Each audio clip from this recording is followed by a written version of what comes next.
This is your radio, Cayman. For the record, proudly brought to you by Coca-Cola. Available across the Cayman Islands from Tortuga Distributors. Accept no substitutes. Taste the feeling with Coca-Cola. Brand Source Home Gallery. Inspiring luxury. West Bay Pharmacy. Taking care of your health. And JN Money. From abroad to yard. Fast, affordable, convenient. Doctor's Hospital. Peace of mind is important when life happens. Doctor's Hospital. Always there for you. Call 949-6066. This is For the Record with Orrett Connor.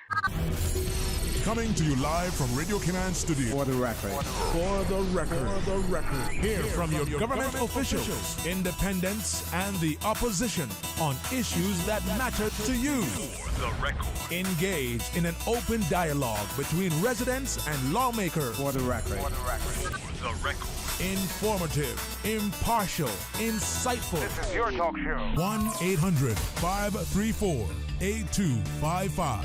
Your calls, your input. This is For the Record. And now, your host, Orrett Connor. Good morning, good morning, good morning, O land of soft, fresh breezes and verdant trees so fair. Today is Wednesday, the 1st of March, 2023, or the 29th of February, like I said last week, but it is actually the 1st of March, 2023, right here in the beautiful Cayman Islands. We hope and we trust that everyone had a restful, peaceful, enjoyable evening. We know that some of you, again, were delayed on the roads of the Cayman Islands, returning home yesterday evening due to, I saw reports of at least 3 traffic accidents, vehicular accidents on the roads of the Cayman Islands yesterday evening. So despite that, we hope and we trust that you had a wonderful evening. Those of you who are on the roads of the Cayman Islands this morning, whether you're a pedestrian, a cyclist, or operating any type of motorized vehicle, we urge you to please be extremely cautious. Please ensure that you observe the rules of the road, because the life you save may be your own. And I would encourage you and urge you, don't be like the driver of a dark-colored, mid-size sedan, license plate number 168565, and I will repeat it, license plate number 168565 this morning, who from Agricola Drive crossed, heading west. Traffic is bumper to bumper, and they go over into the right lane to cross traffic. Did it on more than one occasion as well. That driver, to me, no judgment, no sense, and putting other persons at risk. So, license plate number 168565. I will take it upon myself this morning after the show to contact the traffic department, give them the license plate number, tell them what the driver is doing, because they're putting all other road users at risk, including persons coming in the opposite direction, whether they're a pedestrian or they may be a cyclist, or cars coming in the other direction. And we know now that you have as much traffic heading east in the mornings as you have heading west, especially the dump trucks. And we know that there's lots of construction taking place in the eastern district, so we have lots of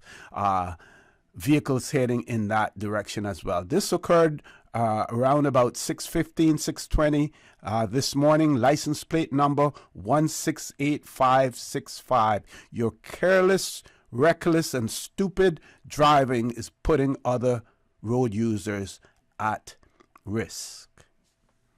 So, Those of you who are celebrating a birthday today, we want to wish you a happy birthday, or if you've celebrated one over the past few days, a belated happy birthday to you as well.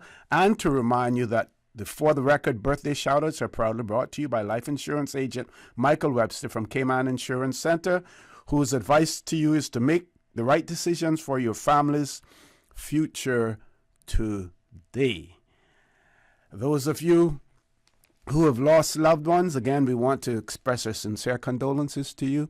We hope and we trust that your faith will help to carry you through these extremely challenging times, and that the memories of your loved ones will be a blessing to you. Those of you who are ill and are either at home or at a medical facility here in the Cayman Islands or overseas, we wish you a speedy recovery. So, folks, I want to thank you for allowing Radio Cayman and by extension For the Record into your homes, into your vehicles as you traverse the busy roads of the Cayman Islands, into your places of work, wherever that may be. As you know, For the Record is a show produced by the staff and management of Radio Cayman, and it is geared towards keeping you abreast of issues as they arise and play out on the local, regional, and international scene. I am your host, Orrett Connor, and you're welcome to join me every Monday, Wednesday, and Friday from 7:30 a.m. until 10 a.m. During that period, our phone lines are open.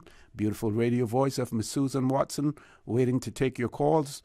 You can call us on a toll-free number provided courtesy of Flow. That toll-free number, 1-800-534-8255.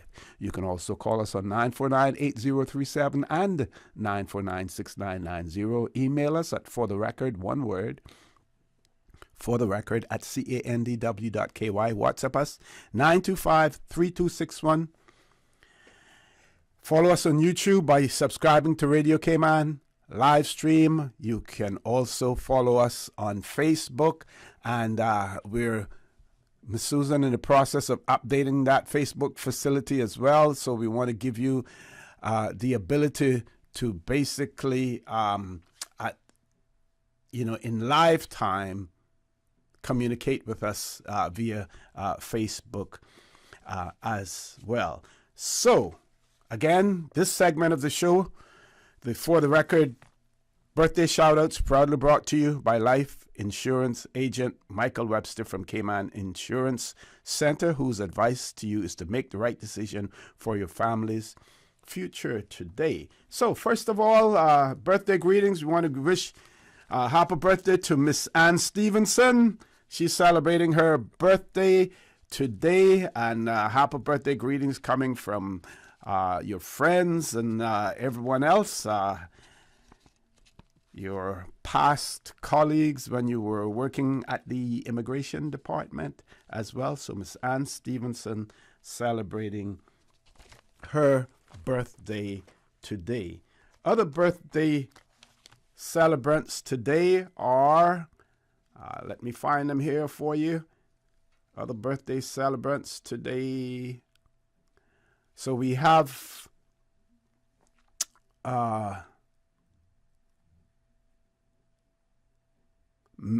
Miss Isis Reyes and Todd Mangatal, who's celebrating her birthday today. And since we won't be on the radio tomorrow for the record, we do have tomorrow celebrating their birthday, Miss Carol Jackson, Miss Brenda Archer celebrating her birthday tomorrow as well, Miss Greta Tatum, they're celebrating her birthday. So happy birthday greetings when they happy birthday when it comes tomorrow to Miss Carol Jackson, Miss Brenda Archer, and Miss Greta Tatum as well. We want to say happy birthday to all of them. And again, to remind you that the For the Record birthday shoutouts proudly brought to you by life insurance agent Michael Webster from Cayman Insurance Center, whose advice to you is make the right decision for your family's future today. So I'm going to go back to traffic for a minute, and just to say that, again, drivers, those pedestrian crosswalks where you have the zebra stripes and everything in there, and in many instances, the flashing lights as well. drivers, irrespective of whether or not the light is flashing, you are crossing an area, an intersection, and many accidents occur at intersections as well. Just be more observant, reduce the speed so that you don't have to slam on your brakes or you're not caught unawares when you're crossing there. We also need to remember that when you are on the road driving, when you're operating a vehicle, it is a full-time job. That is why you are discouraged, and there are laws that prohibit you from, say for instance, using a handheld phone and other devices as well. You can't be putting on your makeup, combing your hair, helping your child with the homework while you're on the roads driving. You just can't do that. It is a full-time job. You have to pay attention to it. Another of my pet peeves, folks, your vehicle's horn. It is there for you to warn other drivers in the event that they are likely, that you anticipate that they may do something, or they're going to do something that may impact others. It is not designed for you to greet your friends on the road when you see them driving in the opposite direction, because the other drivers who are with you, they don't know that that's why you're doing it. When you hear a horn, you expect that something is likely to occur. The phones are not for you to greet your friends on the road. Driving is a full-time job. When you're behind the wheels, you should be doing that and doing absolutely nothing else. And it is an indictment on our society here in the Cayman Islands and the authorities who are in charge of the traffic departments that we are not doing enough to keep road users safe. Let's use technology. Let's get boots on the ground out there to enforce our laws, because every life matters to someone. Even those out there who are driving recklessly, I'm sure that you have family and friends who care about you as well. And despite the fact that your actions seem to indicate that you don't give a D about your life, there are other persons who care about you as well. Folks, time for us to take a commercial break. Please stay tuned. For the record, we'll be back shortly. The Cayman Islands boasts of a long, colorful, and rich history. In tribute to our roots, Radio Cayman, the voice of the Cayman Islands, is pleased to bring you the Historical Vignette Series, brought to you by Rotary Central. For more than 110 years, Rotary members have used their passion, energy, and intelligence to take action on sustainable projects. The Cayman Islands, He hath founded it upon the seas. Commissioner Hurst was noted for many achievements during his tenure, including the increase in road infrastructure, the establishment of the Government Savings Bank, and the modernization of the police force, amongst others. However, he was equally noted for his abrasive demeanor and conflicts with the local vestrymen. This conflict came to a head in November 1909 during the meeting of the magistrates and vestry. C.J.H. Goring, an appointed justice from Barbados who settled in Grand Cayman in 1901, publicly challenged Commissioner Hurst and complained of his behavior. Not to be outmatched, however, the commissioner responded, and upon adjournment of the session, he lectured the assembly, telling them that the attack by Justice Goring was an insult to his office. He further admonished Mr. Goring and his followers to, quote, fear God and honor the king. Information from this historical vignette was sourced from Founded Upon the Seas, A History of the Cayman Islands and Their People by Michael Creighton and the New History Committee. Radio Cayman's Historical Vignettes was brought to you by Rotary Central. For more than 110 years, Rotary members have used their passion, energy, and intelligence to take action on sustainable projects. It's all about humanity. It will be Saturday, March 4th, the 11th annual Rotary Central Health Check, the almost island-wide Rotary Health Screening. See us at Foster's Republic's West Bay, Cost You Less at Governor Square, West Bay Road, A.L. Thompson's Georgetown, Foster's at Countryside in Savannah, Bordentown, from 10 a.m. through 2 p.m. Take advantage of a free mini-medical, a physician's check on your blood pressure, your A1C, your cholesterol, your blood sugar, your healthy weight evaluation, and more. The 11th Annual Rotary Central Health Check in conjunction with the Health Services Authority. Saturday, March 4. Save this date that could save your life. Rotary, all the good you imagine. At Doctors Hospital, we know life happens, and usually when you least expect it. So when unexpected medical issues arise, you need quality care close to home. Located in the heart of Georgetown, our accomplished team of physicians and medical staff treat minor urgent conditions such as migraines, chest and abdominal pain, shortness of breath, burns, broken bones, open wounds, and more. 24 hours, 7 days a week with no appointment necessary. Peace of mind is important when life happens. At Doctors Hospital, we're always here just for you. Need to speak to someone? Call 949-6066. What's that? No sugar, same amazing taste? Coca-Cola Zero Sugar is here to stay. Classic taste, pure satisfaction. Be sure to stop into any Tortuga location and get your own case of Coke Zero. Or grab an ice cold one straight from the cooler. Brought to you by Tortuga Distributors Limited. Coca-Cola, taste the feeling, K-Man.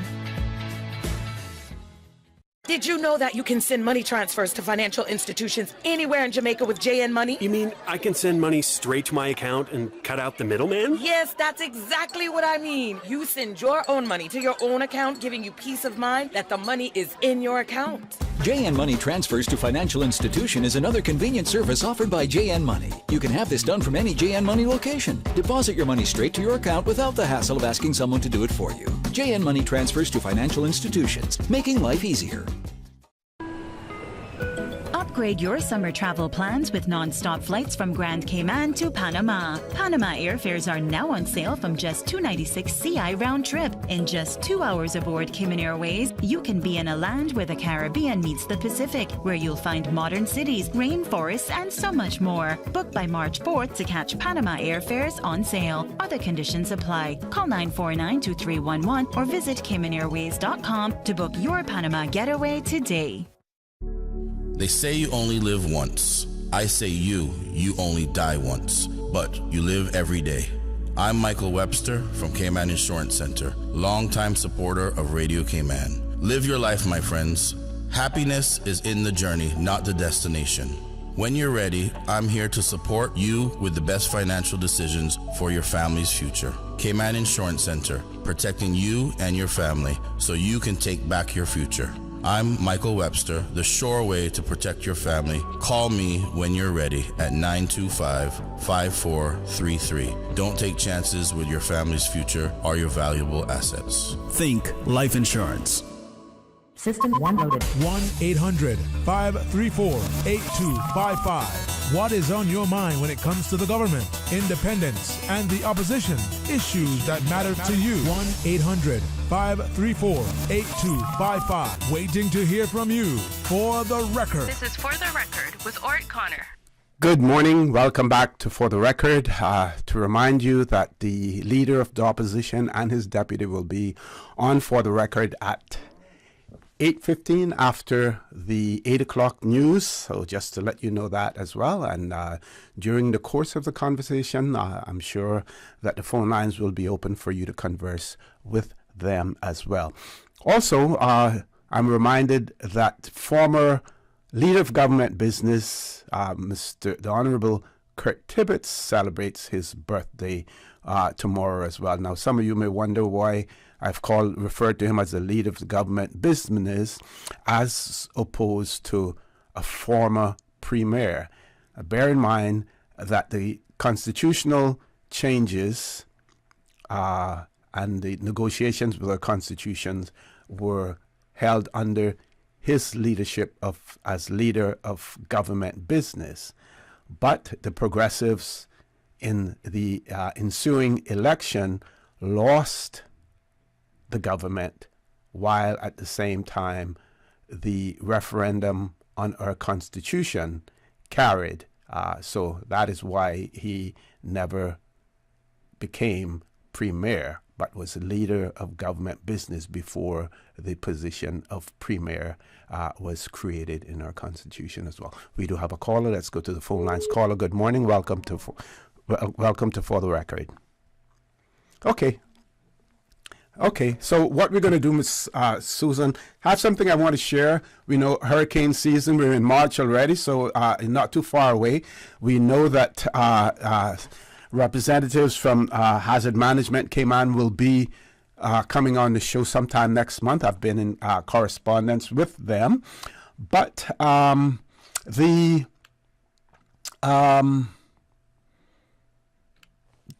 want to talk a little bit, and there's an article about new names, major changes announced for the 2023 hurricane season. And it talks about the fact that every year the National Hurricane Center, that is in the United States, in coordination with the World Meteorological Organization, examine practices and develop new messaging that are meant to save lives and mitigate the property losses from Mother Nature's most powerful forces. Major changes are usually tested internally within the U.S. agency for several years before being unveiled to the public. Over the last few decades, changes have included the naming of subtropical systems, the issuance of storm surge watches and warnings, and the expansion of lead time for wind alerts for both tropical storms and hurricanes. During the World Meteorological Organization's annual Hurricane Committee meeting in 2022, the National Hurricane Center outlined potential changes that were being examined internally to help further forecasts that could be released to fellow NOAA agencies, emergency managers, and interested users in the upcoming season. Two potential enhancements included the issuance of 7-day tropical weather outlooks and releasing 6 to 7 day track and intensity forecasts for developed cyclones. And then it talks about the expanded tropical weather outlooks. The National Hurricane Center expects, starting around May the 15th, 2023, a 7-day tropical weather outlook will replace the current 5-day spread. The 5-day tropical weather outlook has been in operation since 2015, but the forecasters believe the 2-day enhancement does not significantly impact the product's reliability. Then it goes on to talk about the color coding. Says the outlook will continue to be released at regular intervals at 2 p.m., 8 p.m., and 8 a.m. 2 p.m., 8 p.m., 2 a.m., and 8 a.m. The NHC outlooks are issued 4 times daily and stuff. So this is the part that I wanted to point out to you as well. The new tropical cyclone names. The Atlantic Basin has 6 lists of 21 names that repeat every 6 years. So there are 6 lists that they use for hurricane naming, and they repeat it every 6 years. The 2023 tropical system naming list was last used during the infamous 2017 hurricane season and produced storms such as Harvey, Irma, and Maria. Due to the destructive and deadly nature of these storms, the World Meteorological Organization retired the names, and they will never be used to identify a cyclone again. So the names of Harvey, Irma, and Maria, they have been retired for good. The upcoming 2023 hurricane season will have 4 new names that have never been used before in the Atlantic Basin. This year's new names include Harold. So if you know anybody by the name of Harold, they're going to be a storm possible. They will be named as a storm if one occurs. Idalia, Margot, and Nigel. So the 4 new names that have never been used before: Harold, Idalia, Margot, and Nigel. Goes on to say that it is common for ice storm to be replaced by the World Meteorological Society, and the latter has seen the most retirements. Since the retirement practice began in 1954, 12 ice storms, that is storms beginning with the name, with the initial I, have been removed from the name list. The formation date of the 8th storm usually coincides with when environmental conditions are the most favorable for tropical cyclone development. Then it talks about potential changes for the start of the hurricane season.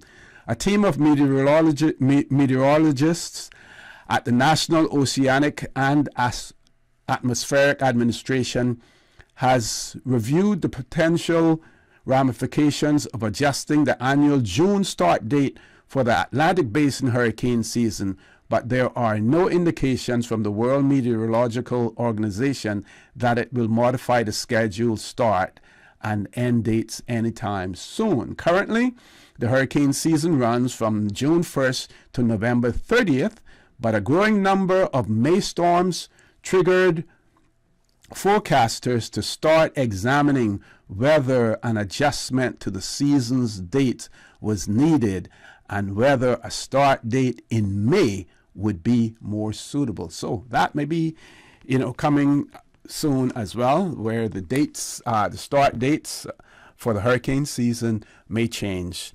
And for those of you out there who are climate deniers, you can see it on a daily basis what's happening as far as climate change is concerned. Folks, we've reached the top of the hour, the 8 o'clock news. When we return, we will have the Leader of the Opposition and his deputy in the studio, so please stay tuned for the record. We'll be back immediately after the 8 o'clock news. Thank you, Mr. Connor, and studio time now by Foster's is 7:59.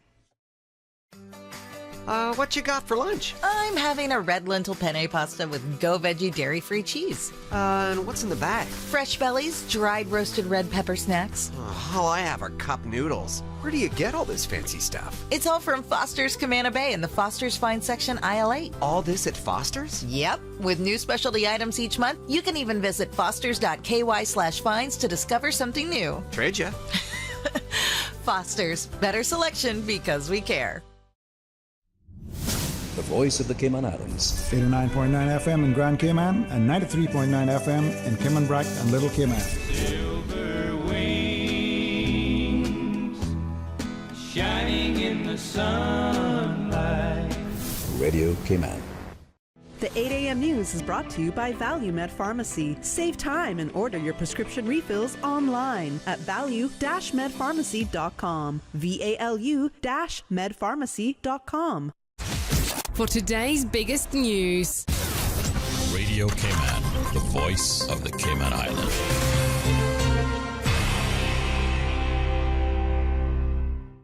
With your latest news, I'm April Cummings. Effective today, March 1st, the Department of Labor and Pensions is required to publish a list of all registered pension plans, their pension plan administrators, and the agents of PPAs, that is, key service providers. The goal is to make sure there is a publicly available list of registered pension plans so you can verify your plan is properly registered with the regulator.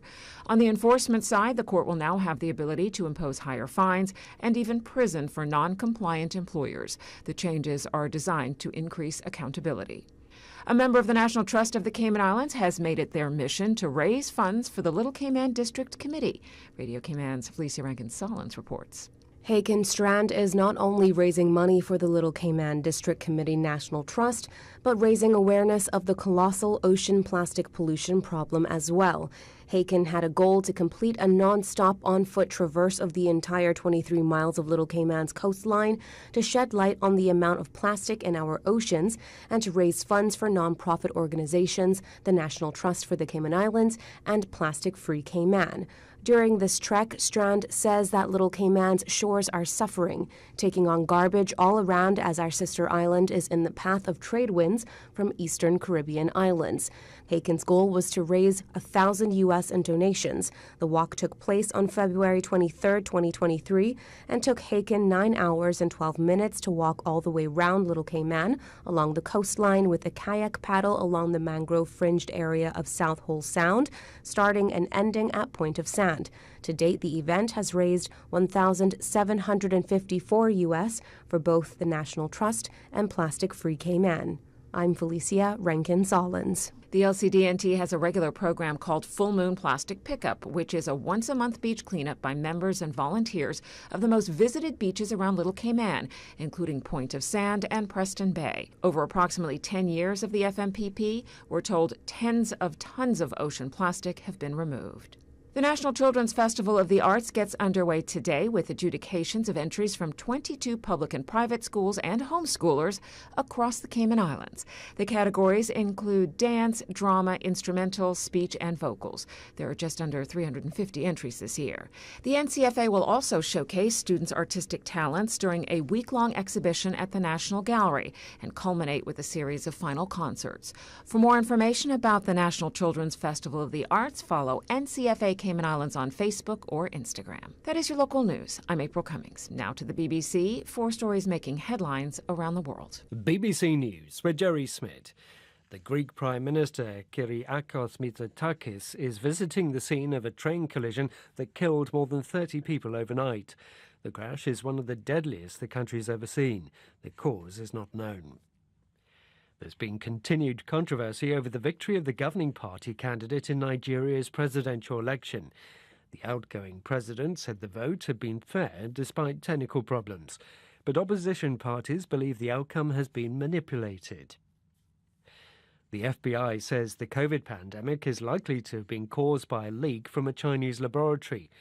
Beijing says the allegation is defamatory. Opponents of the Israeli government's controversial proposals to overhaul the judiciary have taken to the streets across the country. They say the changes threaten democracy. 6 more people have been arrested in Israel linked to a deadly riot earlier this week by Jewish settlers in the occupied West Bank. All the people detained earlier were freed on Tuesday. Ukraine says it survived the most difficult winter in its history and defeated what it called President Putin's winter terror.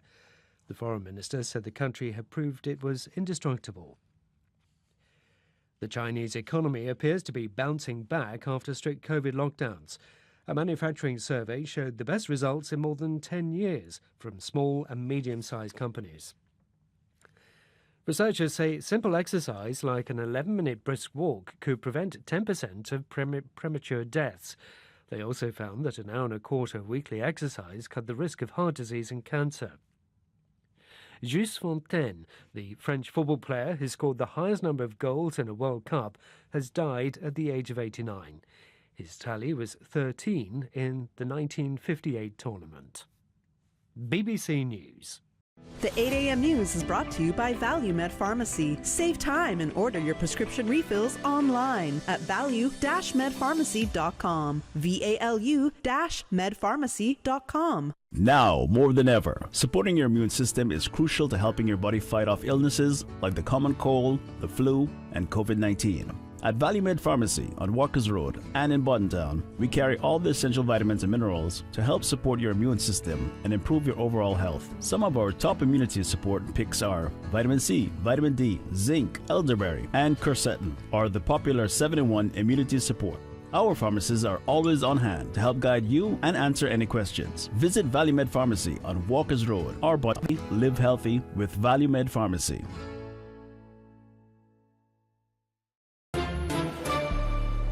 Stay in touch with Radio Cayman with the latest up-to-date, accurate news and information. For your convenience, the headline news will be repeated on our sister station, Breeze 105.3 FM, weekdays at 8:30 a.m. Follow Radio Cayman on social media, Facebook, Instagram, Twitter, or download the Radio Cayman app in the App Store or log on to www.radiocayman.gov.ky and stay connected to what's happening in the community. Radio Cayman, your voice, your choice, your radio. At Kirk's Home Center, we can make your life much better. We got it all together. We got a great deal in store for you. From cookware to stereos, from power tools to plumbing supplies. Yeah, we got the best goods with the best price and a service to make you smile. At Kirk's Home Center. The 8:12 a.m. weather report brought to you by CG Britcay, where people come first.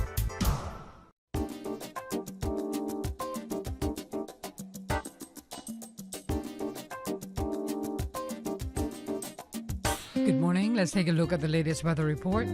Current temperature is 77 degrees. Relative humidity is 83%. The barometric pressure is 30.02 inches and rising. The wind is out of the east-northeast at 7 knots. Overnight low temperature was 73 degrees. Synopsis indicate mainly fair skies along with moderate easterly winds and seas is expected for the Cayman Islands over the next few days as a high-pressure system continues to dominate the northwestern Caribbean. Now, the forecast for today calling for fair to partly cloudy skies with a 20% chance of showers, and temperatures today will be in the mid-80s. Winds will be east to northeast at 10 to 15 knots, and seas will be slight to moderate with wave heights of 2 to 4 feet.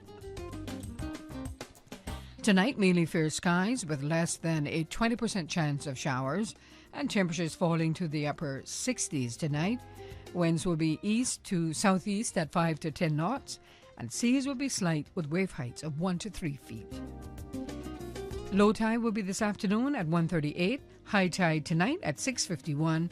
The sun will set this evening at 6:30 and will rise tomorrow morning at 6:44.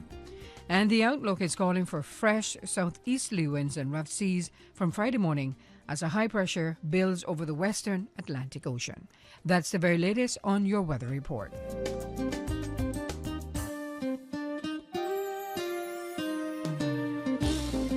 Good morning, everyone.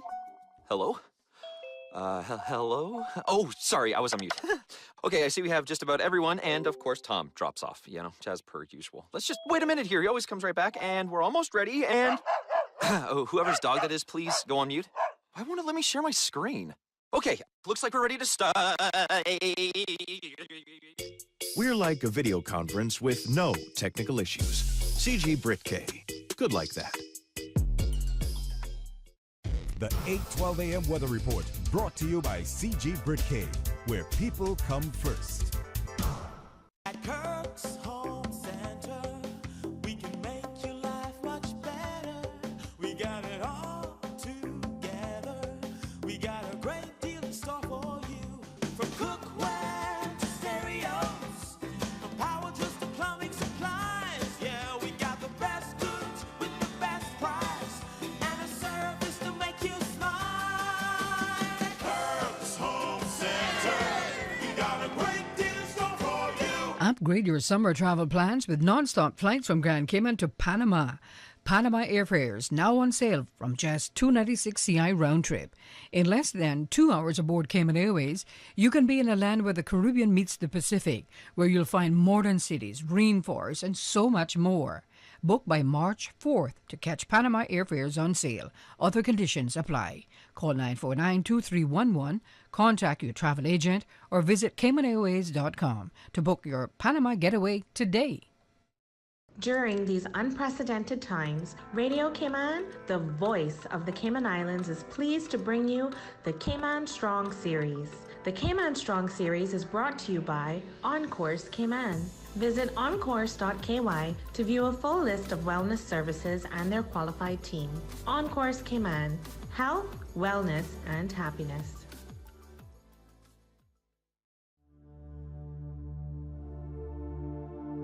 Change your thinking, change your life, inspire others to bring out the leader in you. By the words of motivational speaker and author Simon Sinek, author of Leaders Eat Last, Why Some Teams Pull Together and Others Don't. If your actions inspire others to dream more, learn more, do more, and become more, you are a leader. Change your thinking, change your life.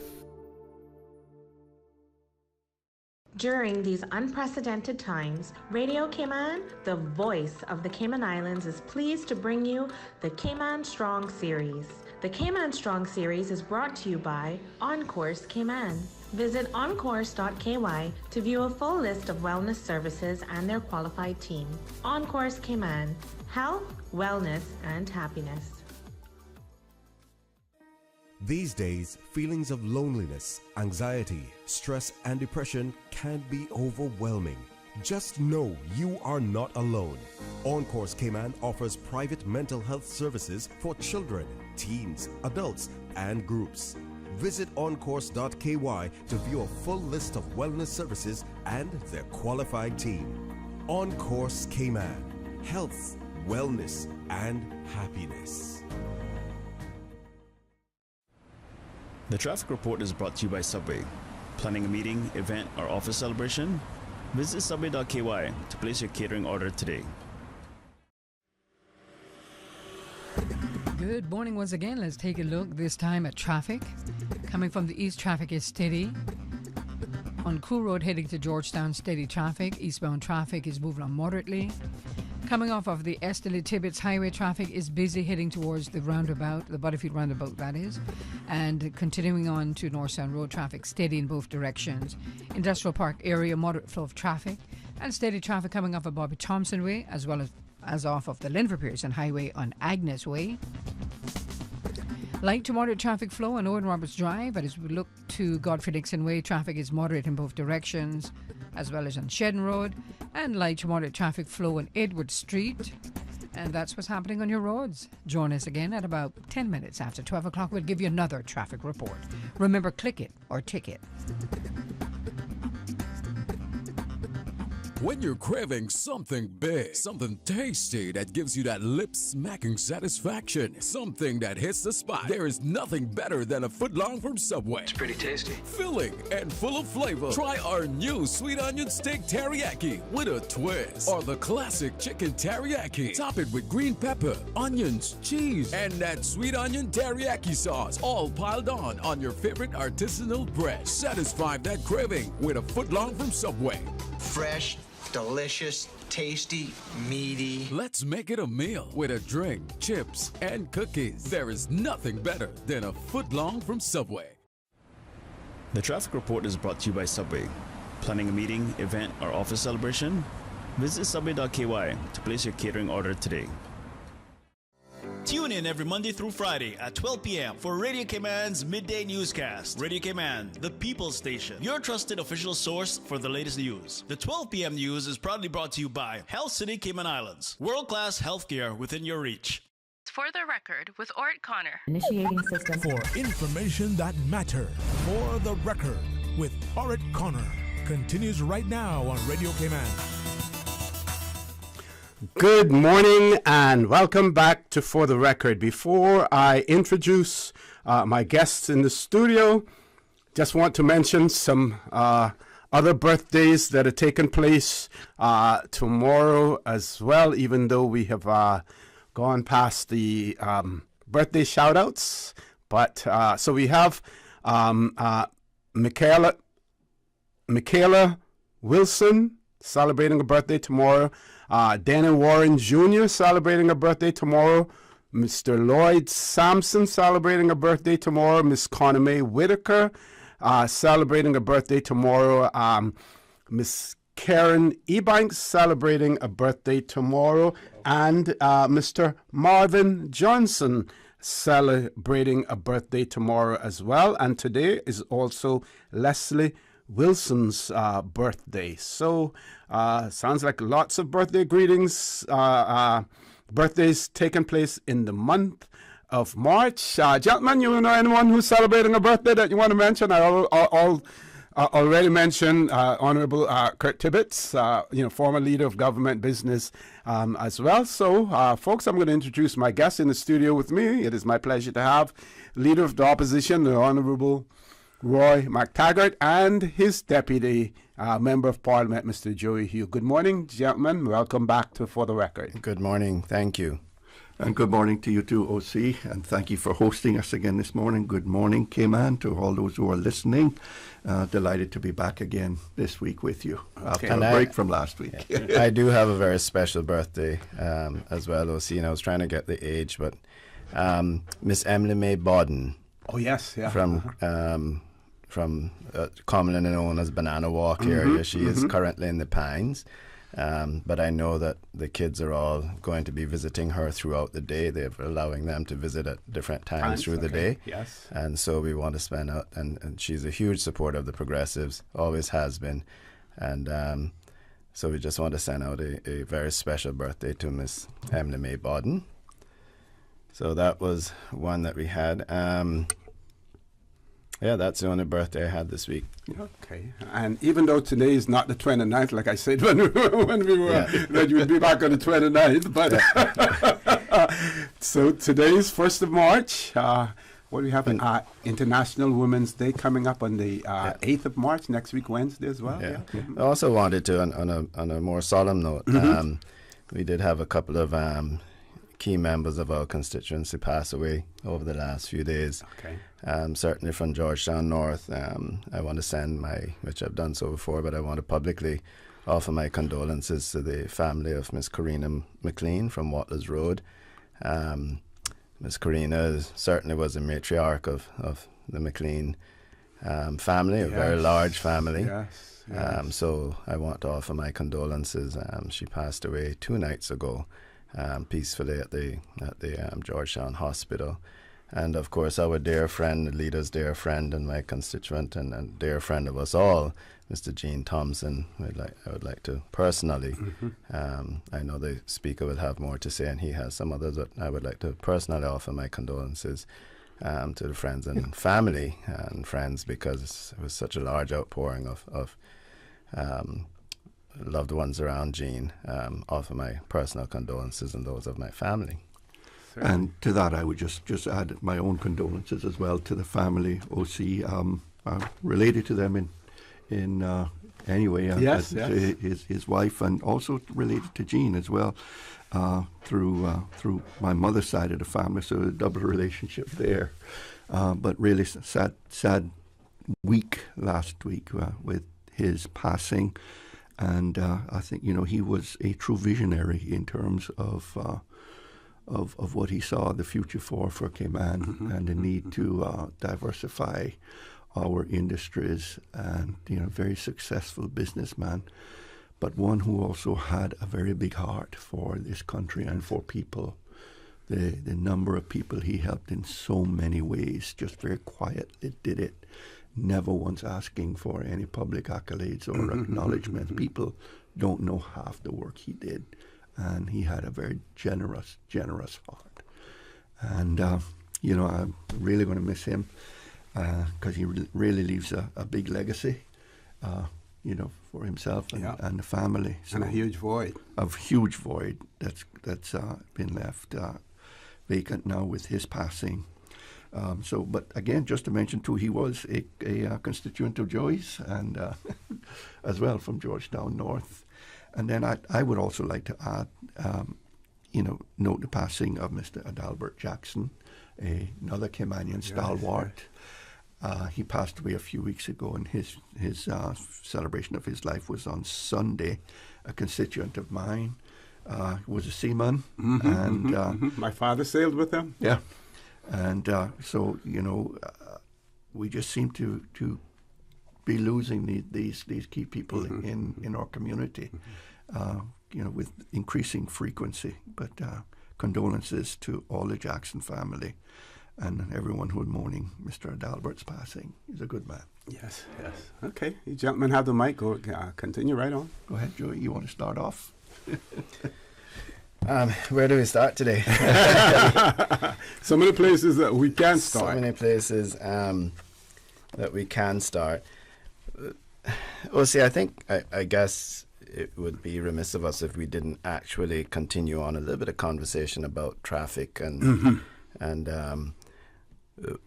how we can address this. And I've been keenly watching and listening to all the comments, and I know some ministers were on talking about and the discussions between the pros and cons of the east-west arterial. And I think the one thing that has come out of that, OC, is that, and I've been on record during my time as minister saying that we cannot build our way out of this traffic crisis. And there has to be a holistic approach, and we actually there was a committee put together, a committee of the entire House, or no, not a committee of the House. The House voted on a private member's motion by Mr. Austin Harris to form a committee to review the importation of vehicles and the reduction of traffic on the roads. And that committee carried out quite a bit of work. It was a cross-ministerial effort. Several laws are being affected: customs law, traffic law, police law. There were a lot of moving parts to this, and the recommendations came back, which were just simply that, recommendations that we had promised to bring back to the House. Of course, COVID had other ideas, and the recommendations never made it back to the House. But we brought a motion, nevertheless, last year, for the government to accept some of the recommendations, to review that. The government said that they were unaware of the report. Fair enough, although I do know that there were members in the government side, such as Minister Bryan, Minister Saunders, who were members of the opposition at the time, who were in full support of the review and the report coming to the House. So they would have had an idea that this was around. But needless to say, the report contained a lot of the suggestions we are hearing out there, and it was unfortunate that the government response to the report was very short, less than 5 minutes, I think, basically saying, the word was used by the Minister Ebanks from Northside, saying, "You were premature," and then he went on to say that, which we didn't understand that. We thought it was timely. They were a year into their term and traffic was growing. The number of vehicles, it came out very soon after that another 8,000 vehicles had arrived in Ireland. Since we brought that motion last year, another 8,000 vehicles arrived in Ireland.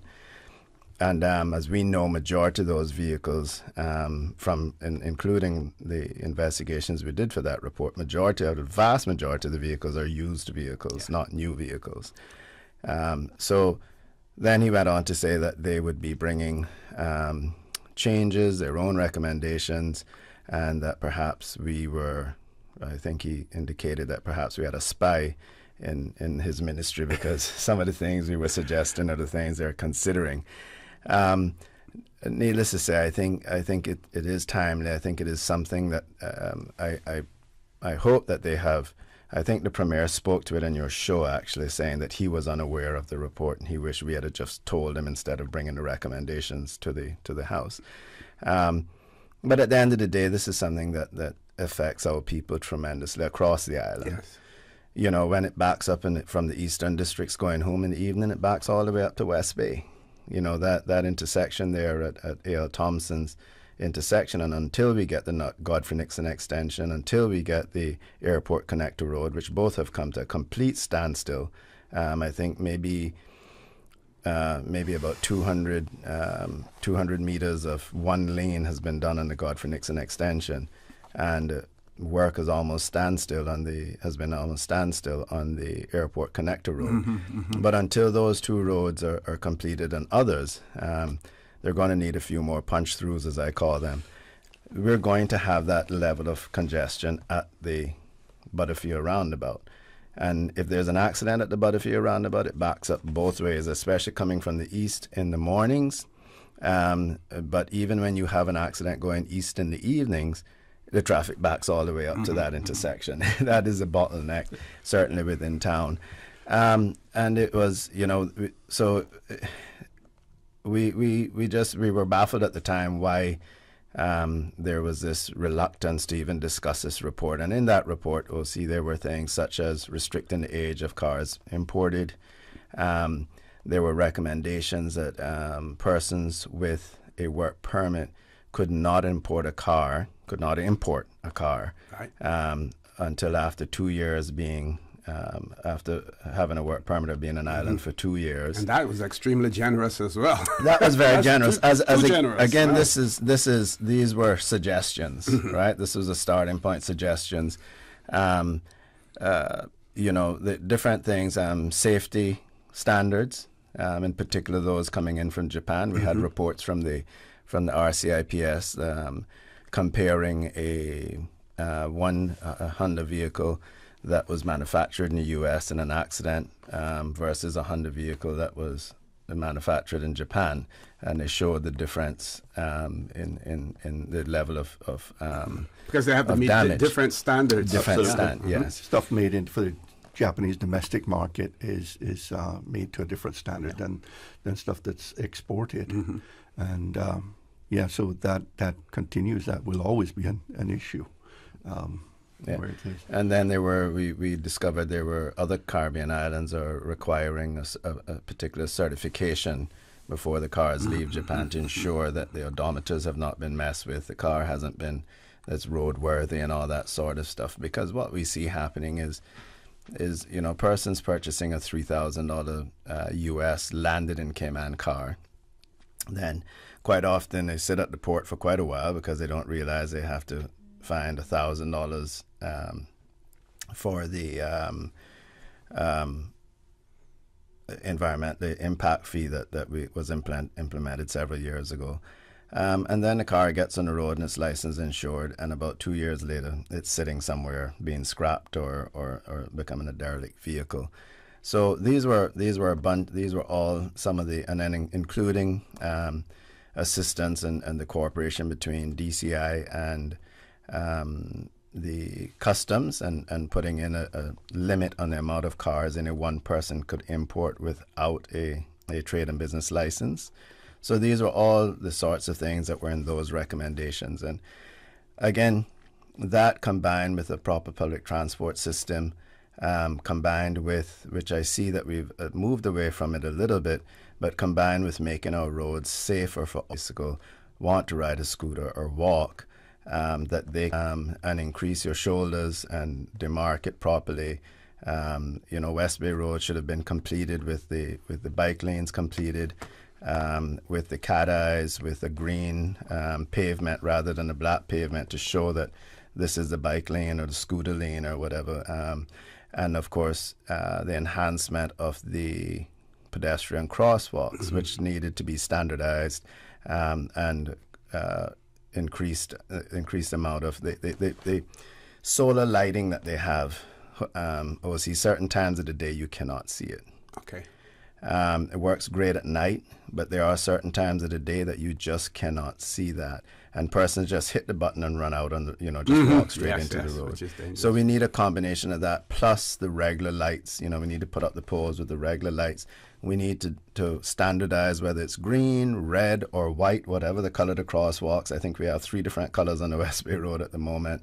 And then put down the stripes to remind people as they approach that they're approaching a crosswalk. It'll, if your mind is off, unfortunately, if your mind is somewhere else and you hit those, it'll wake you up and you go, oh gosh, the crosswalk, So these are, it will require, traffic will require a holistic approach.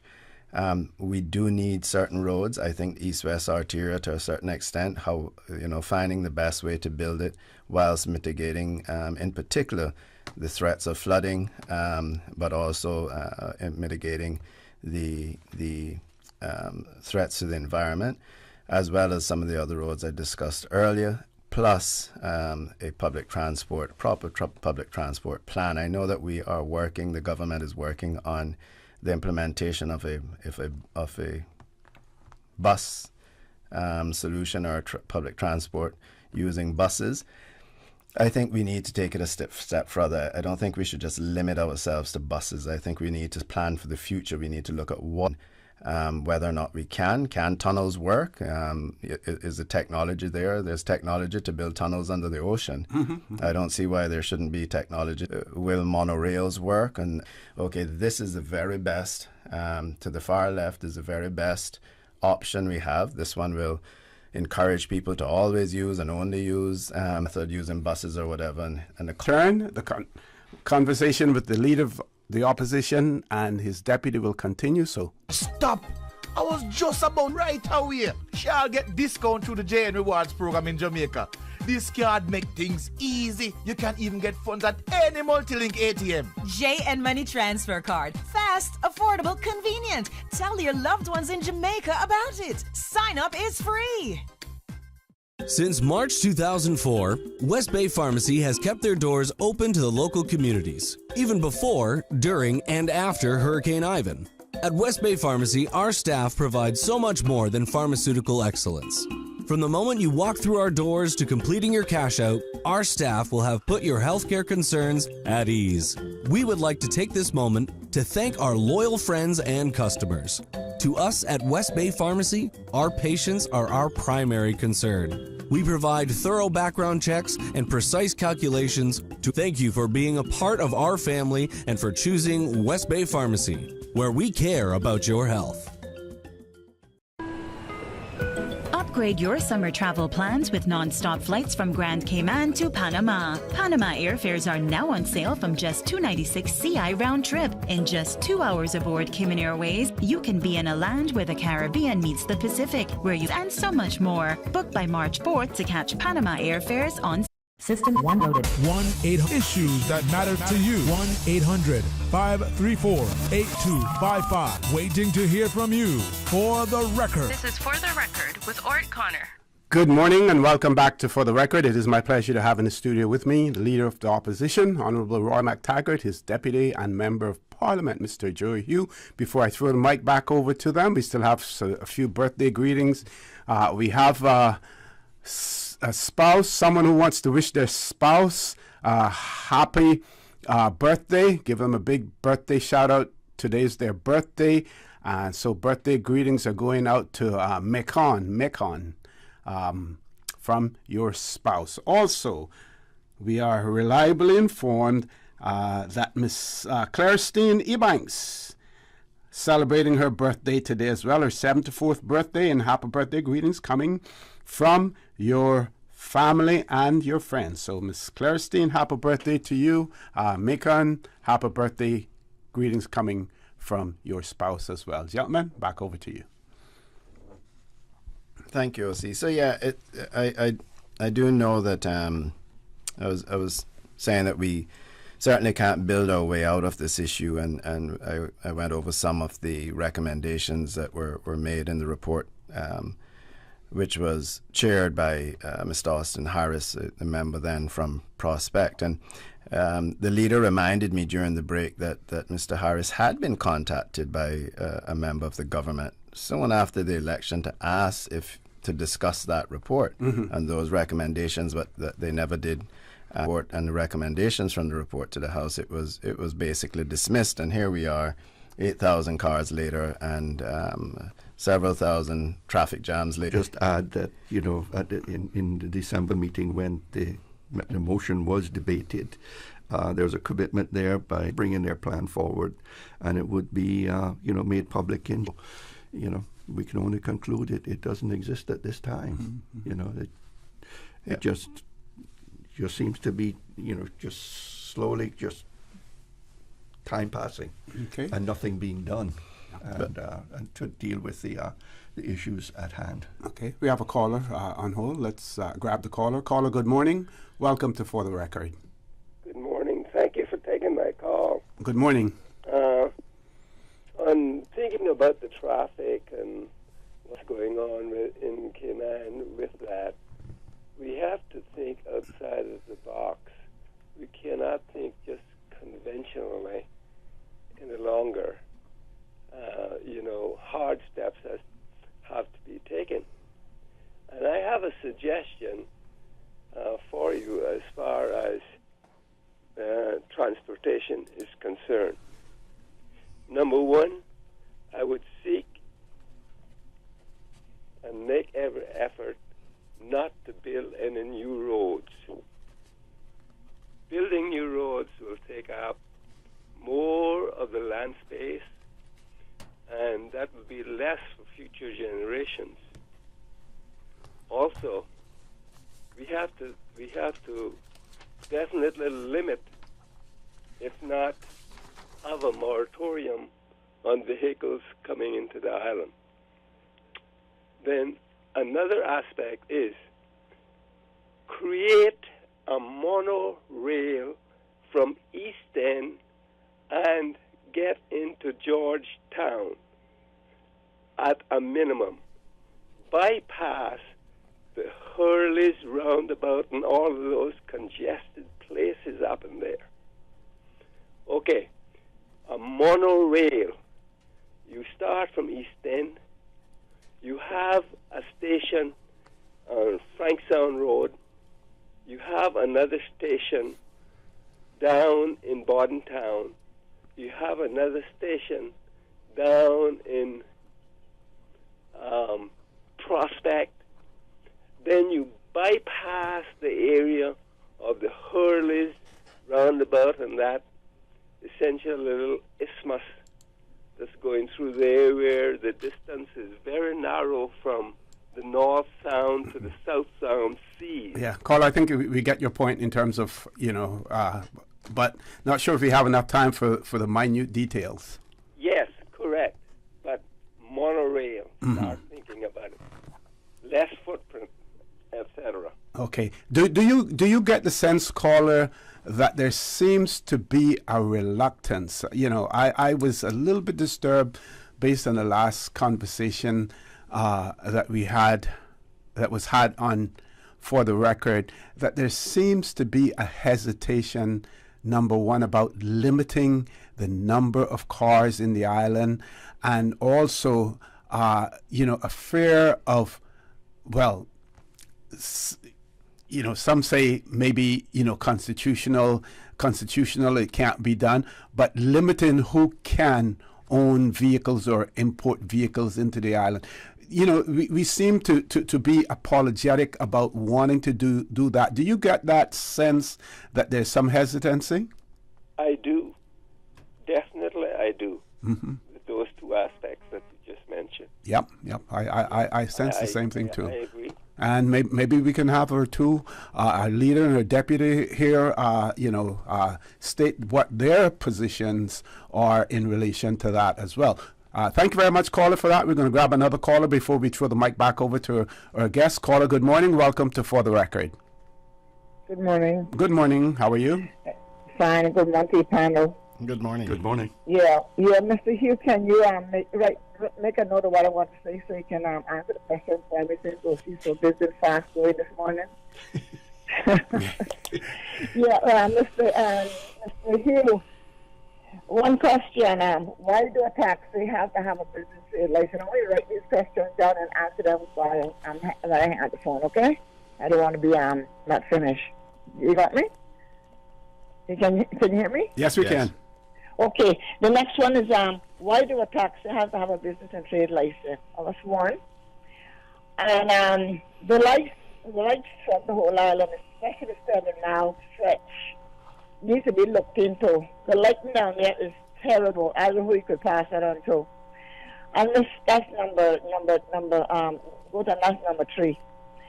And we got the Raymond Road there down in spots that's got fixed, call it chip and spray. Down there's a disaster when it rains, and the cars down there is picking up some like dust. That's another one. Okay, one of the MPs, Miss Sabrina, got on the radio and spoke about they purchased the property there at Marner's Cove for Wellness Park Center. And she mentioned that for her constituent of Prospect, just asking if that Wellness Park Center will be in good and available for all of the Cayman Islands and Little Cayman and Black if they had to come to the Caymans. The last one. Going across the Hurleys, you got to cross Hurleys, by going into Hurleys, you got to take 3 lanes to come across the Hurleys, round the roundabout. That is very dangerous, and I just want to leave you at that. So, and Mr. Hugh, one thing I see on WhatsApp where one of our peers is putting on 1 low, 1 Cayman. When did we become 1 Cayman? And why is it that we got 1 low and then Cayman is 1 Cayman? But I'll make you think about that and give you something to talk about this morning. Can you repeat that? Can you repeat that part of the first part that you said? Why is the question that you raised? Why is something? Okay. When on WhatsApp, when one of the MPs sent a kind of thing, beating us on the island, they'll say down to the bottom of their finish up there. Or 1 low. Then it says. Well, that would be his way of expressing his point of view. I'm not going to even go there with that, but I know. I don't want to give voice my opinion. But you went there because you asked a question. I went there, but I was just hoping I could have got a question. As to why is it that it has to be 1 low first and Cayman, one Cayman? That's what I'm trying to figure out. Okay. We're always in the back. Yeah. Well, I'll listen to you all. Thank you. Thank you very much, caller, for that. Susan, we're going to take that commercial break. When we return, even if we get a caller, put them on hold. We're going to give our guest an opportunity to respond to the last 2 callers. Folks, please stay tuned. For the record, we'll be back shortly. At Doctors Hospital, we know life happens, and usually when you least expect it. So when unexpected medical issues arise, you need quality care close to home. Located in the heart of Georgetown, our accomplished team of physicians and medical staff treat minor urgent conditions such as migraines, chest and abdominal pain, shortness of breath, burns, broken bones, open wounds, and more. 24 hours, 7 days a week with no appointment necessary. Peace of mind is important when life happens. At Doctors Hospital, we're always here just for you. Need to speak to someone? Call 949-6066. Tune in every Monday through Friday at 12 p.m. for Radio Cayman's Midday Newscast. Radio Cayman, the people's station. Your trusted official source for the latest news. The 12 p.m. news is proudly brought to you by Health City Cayman Islands. World-class healthcare within your reach. Is your child Caymanian? Did you know you need an official letter issued by Workforce Opportunities and Residency Cayman, also known as WORK, acknowledging the child's right to be Caymanian to apply for ECAP funding, Education Council scholarships, and government schools? Reach out to WORK for a letter now. The application periods for all 3 open soon. Brought to you by the Ministry of Education. For the record, with Orrett Connor. Initiating system. For information that matter. For the record, with Orrett Connor. Continues right now on Radio Cayman. Good morning. Welcome back to For the Record. In the studio with me, Leader of the Opposition, Honourable Roy McTaggart, and his Deputy, Mr. Joey Hugh. We do have a caller. We're going to ask that caller to just bear with us for a minute to give our panelists an opportunity to respond to the last 2 calls that we had, gentlemen. Yeah, thank you, O.C. The first caller, spoke about the monorail, and I think that goes back to what I was saying earlier, that we need to have a holistic look at it. And in our mass public transportation study, we shouldn't just be focusing on, and I assume, I get the impression that the current study that's being done is on the implementation of a bus service. And that's fine enough. Maybe that's a way to get it done quickly. But what is required is a more holistic study and a more in-depth study on what are all of the opportunities for the movement of people, mass public transportation. And that may include, like I said, from the very expensive but certainly perhaps the most efficient would be a monorail, right down to the bus service or bicycles. And then we need to look at that and say, okay, this is value for money. We can take this option or the combination of these options and create the best plan for Cayman, and then we can look forward to, if that is an underground tube, perhaps we need to look forward to that and say, what does that look like? And can it be done? Where's the technology on that? Mm-hmm.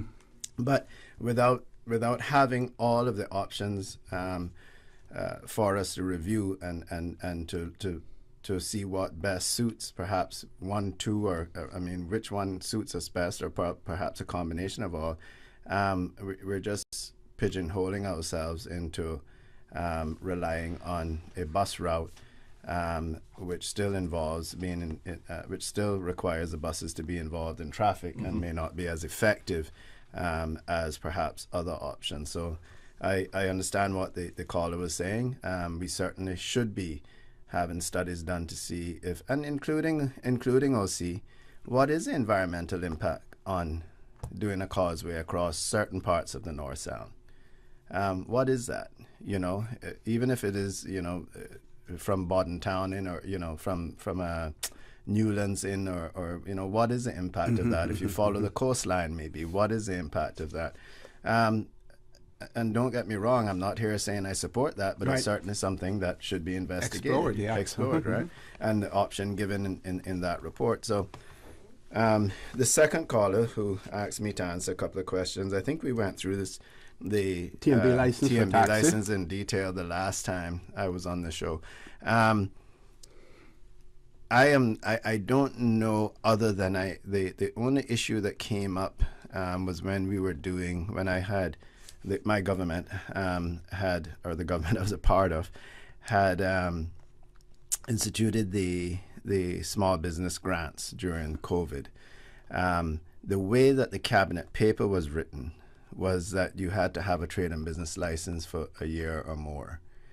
And that became an issue for taxi drivers and public transport operators, I should say, who did not have a trade and business license. My view was that, and I think we made some amendments, was that if you are licensed under any other authority, that is a license to trade. We had this issue with the accountants, which actually went to court, and we lost that court case. The government lost that court case, that the accountants had their own legislation that they had to be licensed under. It's the same thing with the attorneys. It's the same thing with the doctors. There's certain reasons you may or may not want a trade and business license, but some of those may be for liability reasons. I think for a taxi operator, they have their public transport license, they have their driver's license, and then they have to do their pride tests. So those are 3 expenses right there, including a drug test as well, for their renewal. So those are 4 expenses right there that they have. And then a trade and business license, simply another expense. And I don't know if the technical reason for that is because public transport do not have their own law. The public transport falls under a section of the traffic law. Yeah. So I'm on the technicalities of that, but certainly I don't understand. I certainly, because a taxi, the interesting thing about a taxi is that it is Caymanian only, it's not transferable, and it's licensed to one vehicle. So it's not like you're going to hire other people and get new taxes. And if I would suppose if you came together as a conglomerate of sorts and you wanted to form one company, if you're going to pool, then you would need a trade and business license. But I I agree with the caller that you're an individual. It's not even a token system. You can't even pass on. If you retire, you can't pass your license on. That your license goes away. So perhaps a technical reasoning may be because it does not have its own law, and your public transport license is certainly is granted under the traffic law. And I would assume then that the taxes fall under the schedule for trade and business license, those businesses that require a trade and business license. There would have to be, certainly would be one on there. Yeah. Okay, we're going to. She had 4 questions. Yeah. We're going to do the lighting on 7 Mile Beach, and then later on, when time allows, we will address the other ones, because we do have 2 callers on hold, so we want to sort of like be able to. 7 Mile Beach has LED lighting now, majority of it, and on a full moon night, it looks beautiful. On the new moon, it's quite dark, and I think the answer to it is that whether it's planning wherever we need to enforce it, or perhaps even just asking the properties, the street lighting, which is on light poles and not actually on street lights. There's a difference. The street lighting that's now on light poles, we either need to put in proper street light, and they go down on one side of the road. Yes. The walkways are predominantly on the opposite side of the road and are quite dark. But what we need to either do is government either needs to install proper street lights, not light poles with not utility poles with a light on it, but street lights, or encourage or legislate or enforce that the properties put proper lighting in front of their property. Okay, and if I could add to that, one stretch from the CNB roundabout all the way to the junction of Elgin Avenue there. I don't know if anyone has driven that at night or early in the morning, 6 o'clock, dark, no light whatsoever. You have a lot of people who are walking on the roads there, and of course you have crosswalks there. There's some people. Oh, see, is that a FAA thing? I'm not sure. Maybe that is a consideration because of the potential for confusing aircraft landing. It's extremely dangerous. I hear you. It certainly is, but that may be a consideration. Okay. Something we can explore. Yeah, things we take for granted. I saw a couple of weeks ago. I made some manic phone calls. One of our supporters called me and said, "Do you know anyone at the airport's authority? Because it seems as if they had a birthday party or something by the cricket pitch, and there were balloons." And wow. If one of those balloons got yeah. So. Okay, let's grab the 2 callers. First caller, good morning, welcome. 3 now, so callers, just bear in mind someone behind you waiting as well. First caller, good morning, welcome to For the Record. Yes, good morning, Mr. Connor. Good morning, Mr. McTaggart, and good morning, Mr. Hugh. How are you? Good morning, sir. Good morning. Yes, sir. I just need you to bear with me because I've been beating this horse a long time, and maybe you all don't have any authority to deal with it, but you can observe it as well. I was trained in Barbados, and I worked in the traffic department here for a long time. And there is an issue. This is the 3rd time that I'm bringing it up, and the wise men are not listening to the fool. So the fool will stop today. This will be the last. Where the old fort is in Georgetown, where the cruise ship passengers come off, old fort. There is a traffic light working there perfectly. There is a police officer there that when the light is on red to stop and you stop, he is calling you to go. And I cannot figure out and I cannot understand why the traffic light is there if he is there, because it's very confusing. And mark my word, someone is going to get hurt there if they don't lose their life. I'm sorry. This is the 3rd time or the 4th time that I'm bringing this subject up, and nobody does. I love the police department. I work there. Have you tried calling the traffic department to bring it to their attention? Mr. Connor, everybody listens to this show. And not only me, I understand, spoke about ex-police officers themselves, called about it. Okay. I do not know, but there is no, if the police officer going to be there, don't use the lake. Right. Yeah, I was gonna ask that, caller, because I think. Sorry, caller.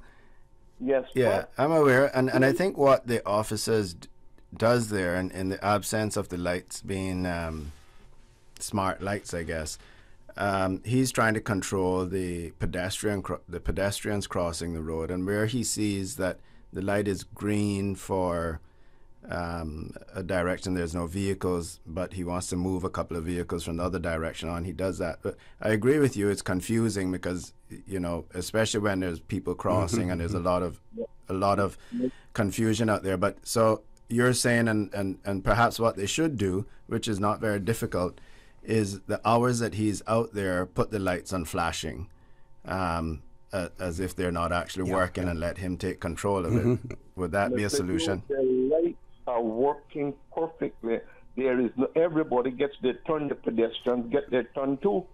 Yeah, but I think what happens is when a couple hundred pedestrians that are coming off the cruise port start walking, they don't pay attention to and then you get a I traverse there quite often as well, and I've seen it where, in particular, I've actually noticed when, where the people are coming off in droves, and then it just becomes primarily a pedestrian crossing and cars trying to maneuver through the people. But they're from the U.S., they know. But if he going to be there, cut off the light. Gotcha. Somebody going to get hurt. Somebody going to get hurt. Point taken. Caller, thank you very much for that. We've reached the top of the hour. Headline news at 9 o'clock. We still have other callers on hold. As soon as we return, we will take those callers. So please stay tuned. Remember, toll-free number 1-800-534-8255, 949-8037, 949-6990. When you hear my cue that says, oh, we have a few callers queued up behind, then that means that you probably need to be as brief as possible. Top of the hour, headline news for the record. We'll be back immediately after headline news. Radio Cayman, maintaining the innovation. On a daily basis, making it easy to connect with you, our listeners. Add us to WhatsApp today, 925-3261. That's 925-3261. Radio Cayman.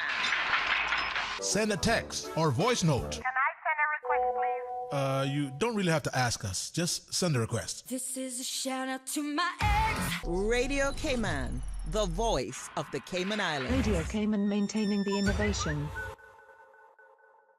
Follow Radio Cayman on Twitter. All the latest information, breaking news, community events, and more. Follow us at twitter.com/Radio Cayman. Today's biggest news. Radio Cayman, your voice, your choice. Local, regional, international. This is Headlines from Radio Cayman's newsroom. Today's biggest news. The Headline News is brought to you by Health Services Authority. New rules designed to increase accountability when it comes to pensions are in force. Effective today, the Department of Labor and Pensions, DLP, is required to publish a list of all registered pension plans, their pension plan administrators, PPAs, as well as the agents of the PPAs, i.e. service providers. The goal is to make sure there is a publicly available list of registered pension plans so you can verify that your plan is properly registered with the regulator. In international headlines, the station master in the Greek city of Larissa is under arrest after a head-on collision between a passenger train and a freight train outside a nearby town that flattened carriages, killed at least 36 people, and injured some 85. A police statement identified the suspect only as a 59-year-old man. Another 2 people have been detained for questioning. The cause of the collision is not immediately clear. Nigerians awoke to a new president today, with ruling party candidate Bola Tinubu declared the winner of the country's election. As he thanked his supporters, he appealed for reconciliation with his rivals, who are already demanding a revote in Africa's most populous nation. The announcement by election officials overnight was likely to lead to a court challenge by the second and third highest finishers in the weekend vote. Tinubu's ruling All Progressives Congress Party urged the opposition to accept defeat and not cause trouble after they demanded demanded a revote, saying that delays in uploading election results had made room for irregularities. Those are your headlines. From Radio Cayman's newsroom, I'm April Cummings. For the latest in news and information, follow Radio Cayman on social media, Facebook, Instagram, Twitter. Download the Radio Cayman app or log on to our website, radiocayman.gov.ky. The headline news are brought to you by Health Services Authority. Health Services Authority is now offering online payment options for patients. Patients of HSA can now pay their bills, including deposits, towards scheduled services online at payments.hsa.ky. The secure, new online payment system accepts debit or credit cards and is in addition to the available payment options of cash, check, and online bank transfer. For quick, easy, and secure payment directly from your phone or computer, visit HSA's new online payment system at payments.hsa.ky. For the record, with Orrett Connor. Initiating system. For information that matters. For the record, with Orrett Connor. Continues right now on Radio Cayman. Good morning. Welcome back to For the Record. In the studio with me, Leader of the Opposition, Honorable Roy McTaggart, his Deputy and Member of Parliament, Mr. Joey Hugh. Two callers still on hold. First caller, good morning. Welcome to For the Record. Good morning, OC. Good morning, sir. How are you? Good, good. Good morning, Mr. Roy and Mr. Hugh. Good morning, sir. I just got some questions here. This is Hill. Yes, on sir. your highway that you're building, I don't know who your advisors are or your consultants, but they call them highways and not highways. If you look right now at Linford Pearson, I guess you call that bypass, why are there so many in development going on that they are button the highway? Can't your board or your engineers design a feeder road along that Pearson highway, they call it, so you have one exit and one entrance? This is what's bogging down the traffic. Because every time you build a highway here, developers build up right next to the highway, abutting it. You need to get them to give up 20 feet of their property to construct a feeder road. I know all of you been to the United States of America. And we need to stop trying to invent the wheel. The wheel was invented long years ago by the cavemen. But it seems like we're still in the cave. Now, I'm don't take that as being critical, but I'm speaking the facts. Because everything we ever do, we try to reinvent the wheel. And it already has been invented. Why are we studying about public roads in this country? The highway, especially that one going up to East End. Why do we have to be studying that? We all know what that land is about in there. Yeah, you might have a big body of water. Fair enough. Put down pilasters, pillars, or whatever, and come off the water and go right over the water and go on to East End. It's simple. These things are simple and easy. Common sense is all it takes. And I don't know what in these bush and the high rocks and the cliffs that we have to go in there and study. What is in there? What is in there? And I can get back at OC now. I hear him now start to complain about these bad drivers always almost knocking down people on bicycles and all of this. Listen, if my conclusion or my suggestion is to start taking these bad drivers off our roads. I've suggested that years and years. And all I'm being told is police can't be everywhere. But you know what? Get yourself 12 speed cops, 12 highway patrol unit cops. Put them on motorbike and put them out there. Give them 6 months to 9 months to clean up the crap that's going on the road, or you shut down whoever's in charge of the police department. They need to do their job.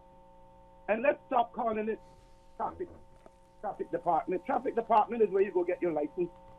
The people that control and manage the highways are highway patrol units. Also, you know that. You lived in the United States and you saw them. You see them over there.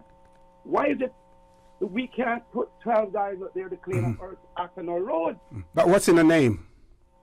Pardon? What's in the name? Whether or not we call them highway patrol or traffic officers, what we want from them really is action and results.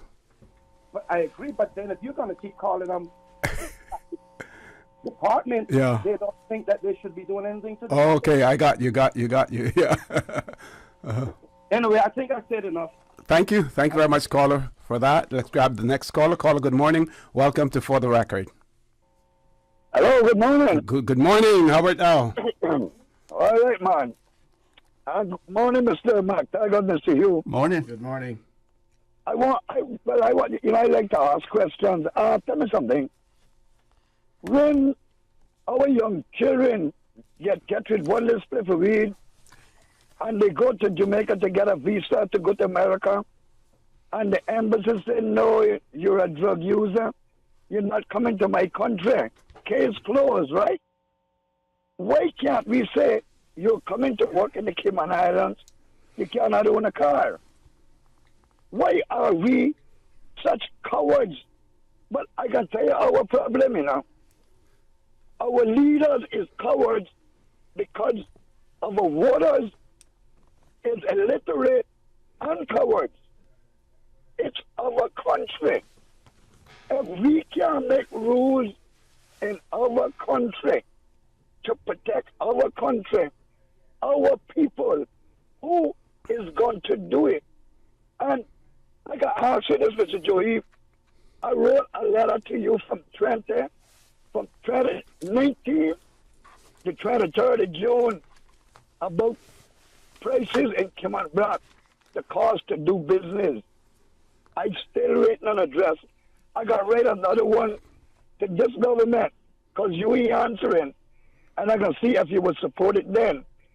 And another thing, what have your government done in the last solid 8 years to deal with the traffic and the cars? Thank you very much. I'm waiting. Thank you very much, caller. Susan, one more caller on hold. We're going to grab that caller, and then we need to give our guests an opportunity to respond. Caller, good morning. Welcome to For the Record. Good morning, OC.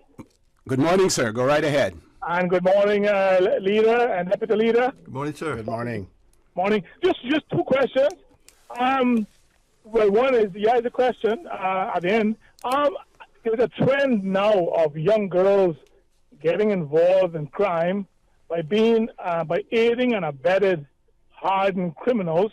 We had a case recently where a hardened criminal was finally apprehended, and it was found that a young lady was his courier, aiding and abetting him. And it's happening more and more. It's a problem that's gaining currency, both here and, must I say, worldwide. But we don't want it here. And I would like to have your opinion after I hang up as to what we could possibly do to, beside the education, of course, which is a critical ingredient. But there's a growing tide of young girls throwing their lives away by aiding and abetting hardened criminals. And I wonder what's your position and what sort of remedies you have. The second one is, Orrett just formed the Consumer Council, and I'm wondering what's your position on that? And also, if you were to get back in, would you look hard at expanding and strengthening the utilities regulation law, which was drafted in quite a hurry when the Orrett was put into place? Strengthening that law, and especially strengthening the one section that deals with the Consumer Council, to make it more effective, give it more teeth, so they can go after these substandard service providers that are ripping off consumers daily, and consumers have little recourse except to complain. And I would like your feedback on those two questions. May God bless you both. May God bless these Cayman Islands. Thank you very much, caller, for that. Ms. Susan, we're going to cut off the phone lines for a while. We'll let them know when we have opened up the phone lines as well, because we do have some WhatsApp messages and comments as well. Gentlemen, we have about 4 minutes before we go on to a commercial break. Many observations and concerns. I've been trying to write some of them down myself just in case you missed some. Go right ahead. Well, I'll take this last caller asked about the sheltering of criminals and aiding and abetting them. You start to hear about more of it these days, OC. It's an unfortunate development.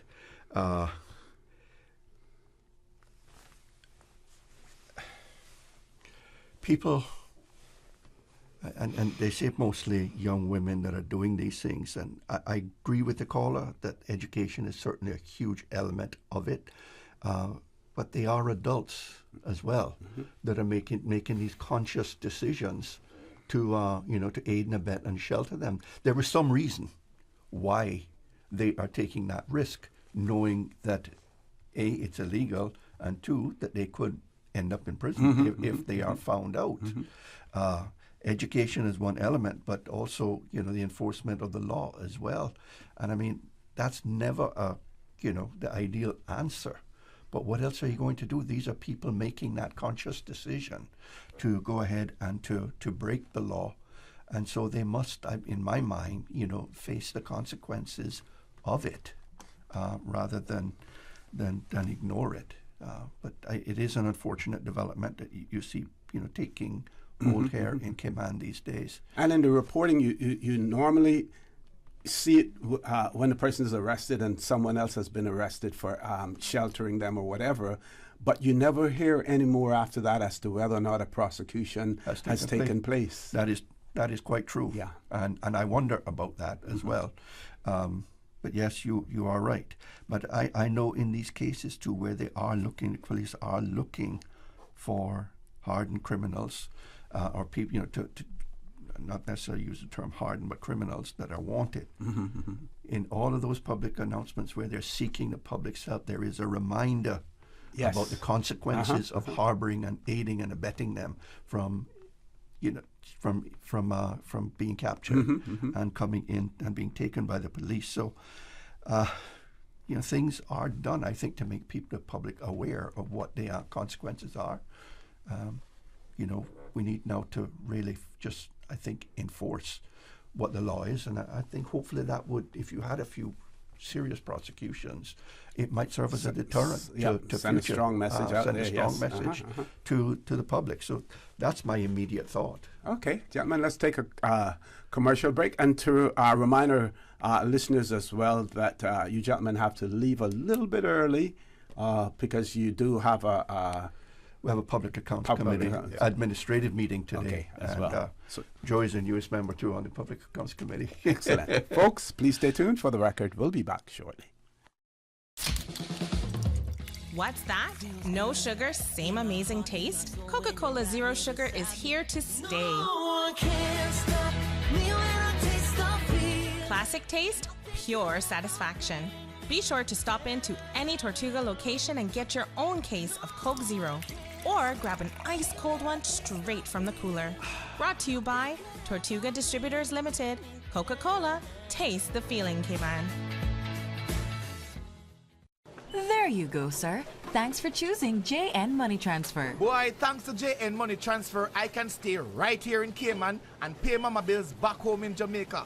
Her water, light, phone, and other bills never late. Every month I pay everything in one place. Make payments to over 30 companies in Jamaica through JN Money Transfer. Fast, affordable, convenient. Call 1-800-744-1163 for details. At Doctors Hospital, we know life happens, and usually when you least expect it. So when unexpected medical issues arise, you need quality care close to home. Located in the heart of Georgetown, our accomplished team of physicians and medical staff treat minor urgent conditions such as migraines, chest and abdominal pain, shortness of breath, burns, broken bones, open wounds, and more. 24 hours, 7 days a week with no appointment necessary. Peace of mind is important when life happens. At Doctors Hospital, we're always here just for you. Need to speak to someone? Call 949-6066. For the record, with Orrett Connor. Initiating system. For information that matters. For the record, with Orrett Connor. Continues right now on Radio Cayman. Good morning and welcome back to For the Record. In the studio with me this morning, Honorable Roy McTaggart, Leader of the Opposition, his Deputy and Member of Parliament, Mr. Joey Hugh. And we have a wedding anniversary here. So a happy 46th wedding anniversary going out to Miss Patricia Gibson. And they're coming from your husband, Mr. Ed Gibson. May this be a blessed day for you, a blessed day for you. And those greetings, and with lots of love coming from your husband, Mr. Ed Gibson. Again, happy 46th wedding anniversary to Miss Patricia Gibson from her husband, Mr. Ed Gibson. So, gentlemen, I think you're going to address the other callers as well, and then we can go back to the first caller on the wellness park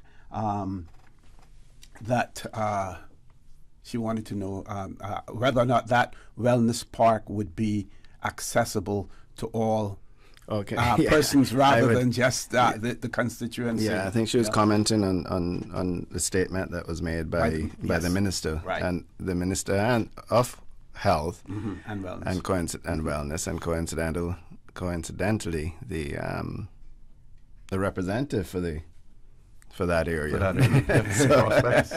So I would assume that that it will be for, because I think in reading it, in all fairness, she spoke about people driving and looking and seeing the sea and how calm, and she said it would be a place that people could pull over and take some time to reflect on the way home, etc. So I would say that she intends for it to be for the general public. Yeah, and I would say I did read that in one of the media stories that I think it was CNS or CNS or the Compass, where it was she said first and foremost for the people of Prospect, and that was the emphasis. And that statement, the wider Cayman Islands, came after, right? So all the people of Cayman, some words to that effect. So, I mean, it's clear to me it's not intended or limited just to the people of Prospect. And we heard one of the other callers, again, re-emphasize the point, about the reluctance to do more in terms of importation cars. And if I know we had some discussions off air in relation to that, and about the that was needing to include certain aspects. To one of the recommendations in the report that we brought as a private member's motion, a report that was available to this government, spoke to the importation of vehicles, not ownership, but the importation of vehicles by persons on work permits. And I think they had said that until after, and then it might have been importation and ownership until after 2 years. But certainly importation. But that was a starting point. That was one of the recommendations as a starting point to help just decrease the amount of vehicles being imported into the country, with the emphasis being on that. Because no matter what we do, no matter what road we build, once we have the same level of vehicles being imported, again, you just can't build yourself out of this. We have to put laws and restrictions and incentives in place for persons not to import vehicles or buy vehicles, but take advantage of proper public transport, etc. So that was in one of the recommendations that we had. I know someone spoke about the Hurleys crossing the road by Hurleys. I have been a huge proponent of overpasses for pedestrians. I said to NRA on several occasions when I was minister that as they looked at increasing that to 3 lanes, I said, please put in the budget overpasses as well, so that it makes no sense to have that wonderful shopping plaza and recreation area and then all this housing and people can't get from one side to the other safely. And the last thing you want is people to be in one of the hundreds of units on the opposite side of the road, getting in their car to drive across the street and congesting the roundabout to get to Hurleys, because they can't safely traverse it as a pedestrian. And further than that, I had also advocated for one by the Kimpton in that area, because you have the huge Governor's Harbour residential community, and of course the public beaches across the street, and then people that live across the street that work in the Kimpton, and there's another hotel coming. We already had a fatality there with a pedestrian, and I think that is another area that needs a bridge, an overpass. I would also go on to say that where the old Hyatt was by Snug Harbour, people coming out of Britannia, out of Snug Harbour, out of Canal Point. I watched two ladies the other day risking their lives across that road, sprint into the middle.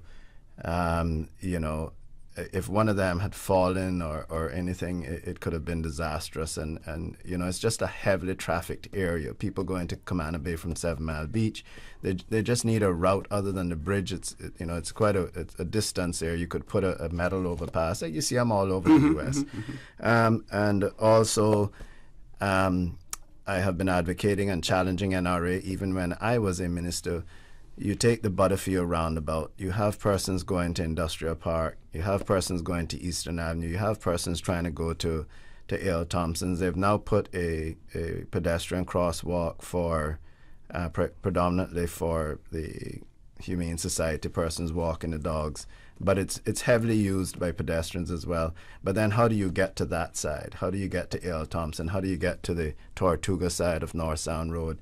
It's again, you see people lined up there by the end of the Tibbetts entering into the Butterfield roundabout, waiting, and they're looking at cars coming from three directions, yes. 2 off of the bypass, 2 off of the roundabout, and 1 on the left turn out of Godfrey Nixon Way. And they're there waiting, getting ready to run across the road.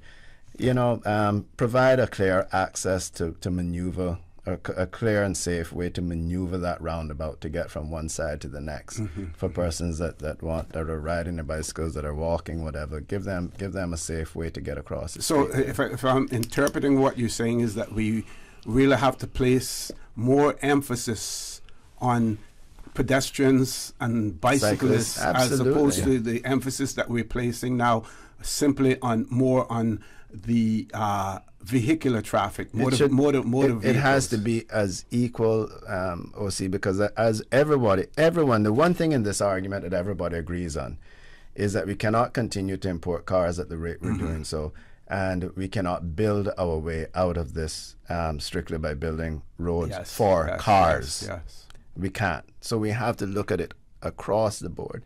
7 Mile Beach, as I've said several times, and other areas, even South Sound, kids going to school riding bicycles. I'm seeing it more and more. It's still very dangerous. The shoulders, they need to build up the shoulders and provide them with a bike lane and a safe, and publish the route. You can publish the route, and you can actually do it on an app to say, if you want to get from 7 Mile Beach to Kirk Supermarket, here's a route you take.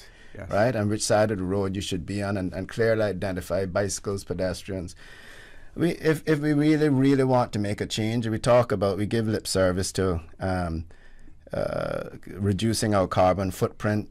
We talk about traffic, but all we're talking about is we want to sit let's be realistic. We all want to sit in our nice vehicles with our AC on, listening to OC in the morning and drive to work. Yeah. But we want to get there faster. Yes. Right? That's the reality of it. Yep. But that's not going to work. Everybody can't do that. Okay, gentlemen, we're going to switch gears a little bit. One of our listeners here wanted to talk about pensions, and I can't believe that we're on this. But the person said, can I ask a guest whether or not it's possible to allow persons who have not yet withdrawn from their pensions to do so now? This is to counter the cost of living with inflation being so high. I think the short answer is no. The expiration time for the withdrawals that was implemented at the height of the COVID pandemic, that time is now well past us and expired. So there's no chance that I can see or know of where you can now make further withdrawals from your pension account. And I've made calls before to inquire, and that's the answer I've gotten. I knew that was the case, but just the constituents that asked me, I said, well, I would make a check. And so I'm not aware, or have not heard anything that government might be considering any sort of limited access to pension funds to allow for, to help to mitigate the cost of living. we still, as a country, have to deal with the issues with regard to, the pension funds and depletion of that, because what it means is, unless something is done, unless there are further savings to mitigate that, people who retire 10, 15 years down the line, 20 years down the line, are only going to have a fraction of what they should have had in their pension accounts. And again, will find themselves, with the ability to withdraw very, very nominal sums, during their retirement. So it is an issue that has to be looked at and dealt with, because those funds have been severely depleted. Approximately 25% of all pension funds were withdrawn. And something has to give there. So I also wanted to, on the same subject? I just was going to ask whether or not we need to maybe have something designed similar to the 401ks in the U.S. where, you can draw a limited amount rather than having to wait for the life, of the 401k. You can probably draw $1,500, $2,000, but then you have to build it up again. Yes, I mean, in those cases, there is provision there in that program where if you borrow from it, then you have to repay it. And if I'm not mistaken, you have to pay up with interest as well. Mortgages. So there is like that, and that's why I said something has to be done, because people are going to have to contribute more to their pensions to catch up and to be prepared for retirement. And let's just be honest and fair and talk about the 800-pound gorilla in the room with this to Austin. The present pension system that we have, at the savings rate that we have, it cannot provide anyone with a livable pension in their old age when they are retiring. It cannot do it. But we still have difficulty in convincing people and ensuring that they understand the concept of a pension and what it is there for. We still don't, people pay into it simply because they have to, but we really don't have the buy-in. From a commitment standpoint from the public, which is unfortunate. It is true, and they view it basically as a savings account that they should be able to access as and when they need it. And I hear that all the time. So I think there are changes that are needed, because the big thing for me right now is that the savings and the contribution rates are way too low. Okay, Mr. Hugh. I was. Go right ahead. I just want to respond to the caller that spoke specifically to me about a letter on the cost of doing business in the Sister Islands.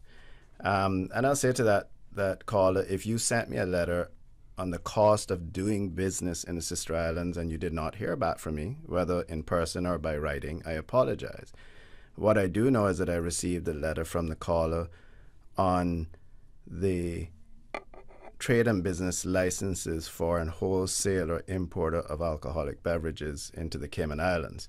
Because if you are an importer or wholesaler under the license, you are importing, bonded warehousing, and distributing alcohol beverages, intoxicating liquors, as they say in the law, through the Cayman Islands, the 3 Cayman Islands. As I explained to the caller at that time on that particular matter, I did not respond in writing. I responded in a phone call. Was that the distributor's license, the distribution license that he had in the Sister Islands, was basically discounted under the trade and business law. Sister Island trade and business licenses are just a fraction. And in fact, perhaps just the registration fee in certain instances as those in Grand Cayman.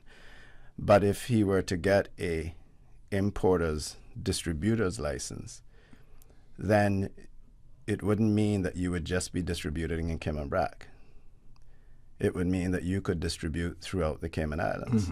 So if we reduced, and maybe it would be a good reason to do it, would be to attract, which I don't think this is what the caller would want, but if we were to say, okay, instead of $20,000 for an importer's license and distributor of intoxicating liquors in Cayman Brac, it's $1,000. Then what would Cayman distributors and Jake Scotts do. They would move their facilities to the BRAC. Maybe that would be a good thing for the BRAC, but I don't think that's what the caller intending to happen.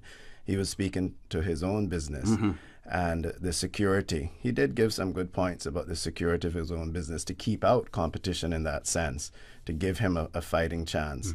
But it just, under the law, it could not be done because that license allows you to import to distribute in the Cayman Islands and not just sister islands or not just Cayman BRAC. Whereas his trade and business license that he currently has is reduced significantly. So you would need bespoke legislation for the BRAC. You would need bespoke legislation to do that for the BRAC, and to how you would, I guess he could do a bonded warehouse in the BRAC if they were to change the law, and then you would have to take from that bonded warehouse just to deliver in Cayman BRAC. How you would stop the liquor from getting to the to Grand Cayman, I don't know, but it's not as straightforward as possible. So again, if he sent me a letter differently, because he said that he sent me a letter on the cost of doing business in Cayman BRAC, and I didn't respond to that one, I apologize. The one that he sent me on his liquor license, I did speak to him about it. So. Okay, we're going to take a commercial break. When we return, one of our listeners has opined about the increase in the heights of buildings, and their fear is that by increasing the height, it means that the population of the Cayman Islands is likely to increase. And they, going by the moniker, if you build it, they will come. And they have some concerns about that, as well. So I'll share that with you when we return. Folks, please stay tuned. For the record, we'll be back shortly. So much happening so fast, too much. It is hard for me to follow my health care instructions. The private counseling with West Bay Pharmacy literally saved my life. At West Bay Pharmacy, we know how complex medications can be. Our pharmacists are delighted to offer you personalized one-on-one healthcare counseling, free medication review, therapeutic callbacks, and we will liaise with your physician to ensure you receive the best in quality medical care. Quality of life has a whole new meaning with the right pharmacy to support you. Thank you, West Bay Pharmacy. West Bay Pharmacy in Centennial Towers. Convenient quality care is just around the corner. Now you can WhatsApp your West Bay Pharmacy prescriptions to 516-0777. It's all about humanity. It will be Saturday, March 4th, the 11th annual Rotary Central Health Check, the almost island-wide Rotary Health Screening. See us at Foster's Republic's West Bay, cost you less at Governors Square, West Bay Road, A.L. Thompson's Georgetown, Foster's at Countryside in Savannah, Bordentown, from 10 a.m. through 2 p.m. Take advantage of a free mini medical, a physician's check on your blood pressure, your A1C, your cholesterol, your blood sugar, your healthy weight evaluation, and more. The 11th annual Rotary Central Health Check in conjunction with the Health Services Authority. Saturday, March 4. Save this date that could save your life. Rotary, all the good you imagine. Can you tell me what does a turtle do on his birthday? He celebrates! Celebrate your loved one's special birthday with a birthday shout-out live on For the Record with Mr. Orrett Connor, only on Radio Cayman. WhatsApp your loved one's name to 925-3261. That's 925-3261. Radio Cayman's birthday shout-outs live on For the Record with Mr. Orrett Connor every Monday, Wednesday, and Friday. Brought to you by life insurance agents Michael Webster and Randy Lawson from Cayman Insurance Center. Don't take chances with your family's future. For the Record with Orrett Connor. Initiating system. For information that matters. For the Record with Orrett Connor. Continues right now on Radio Cayman. Good morning and welcome back to For the Record. We're going to continue our conversation with the Leader of the Opposition, Honourable Roy McTaggart, his Deputy and Member of Parliament, Mr. Joe Hugh. So this person has written, and they're assuming here, and first of all, we're going to correct this. They have said since the government approved 20-storey buildings. Well, the government hasn't approved 20-storey buildings, and I'll let our panelists explain what took place as far as that is concerned. But what the person says that, if we end up with 20-storey buildings, we'll never be able to accommodate all the cars that people will be using. So it's definitely time to start looking at a monorail system. After all, we're turning the island into a city. So why not bring in a big people mover like a monorail? And while the monorail may be, and this is my view, may be a part of that solution, either that monorail goes directly from one point to the other, or if it makes stops, in between, you still have to have feeder roads or some mode of transportation when those persons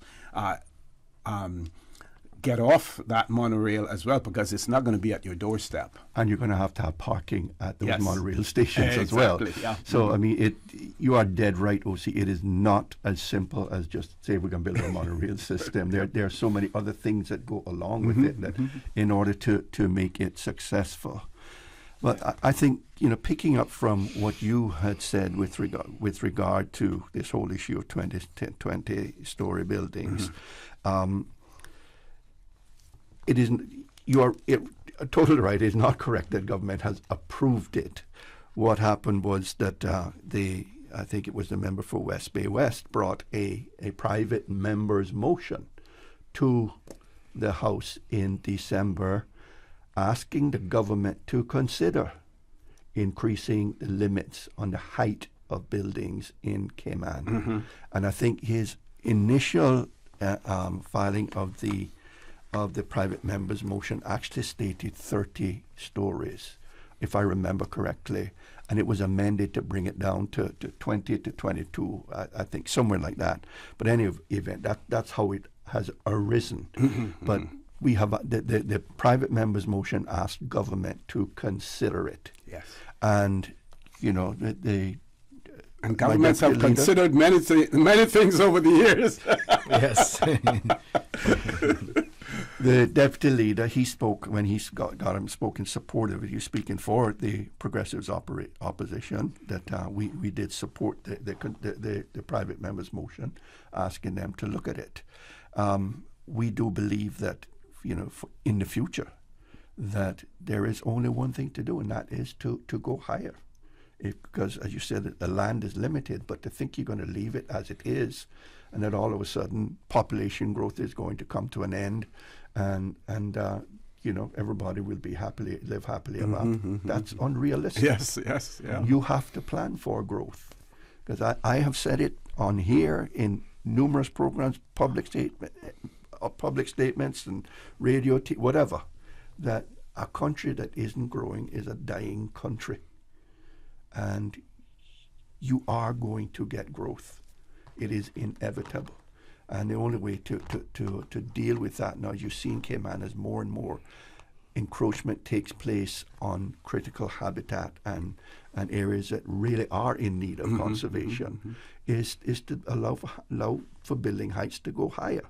And what that will mean as well is that a portion of those floors, say maybe the first 5 floors, are dedicated to parking. And that's where you're going to have, that's yes. one way of dealing with it, so you don't have this big, asphalt sprawl where you have a tall building in terms of providing for parking. Yeah. Mm-hmm. So that's the whole genesis of it, and that's what it really means. And, There were caveats with that. We'll see that in our support of this, we supported the review of building heights in conjunction with the review of the National Development Plan. Absolutely. Yes. Because we're not saying building heights across the Cayman Islands.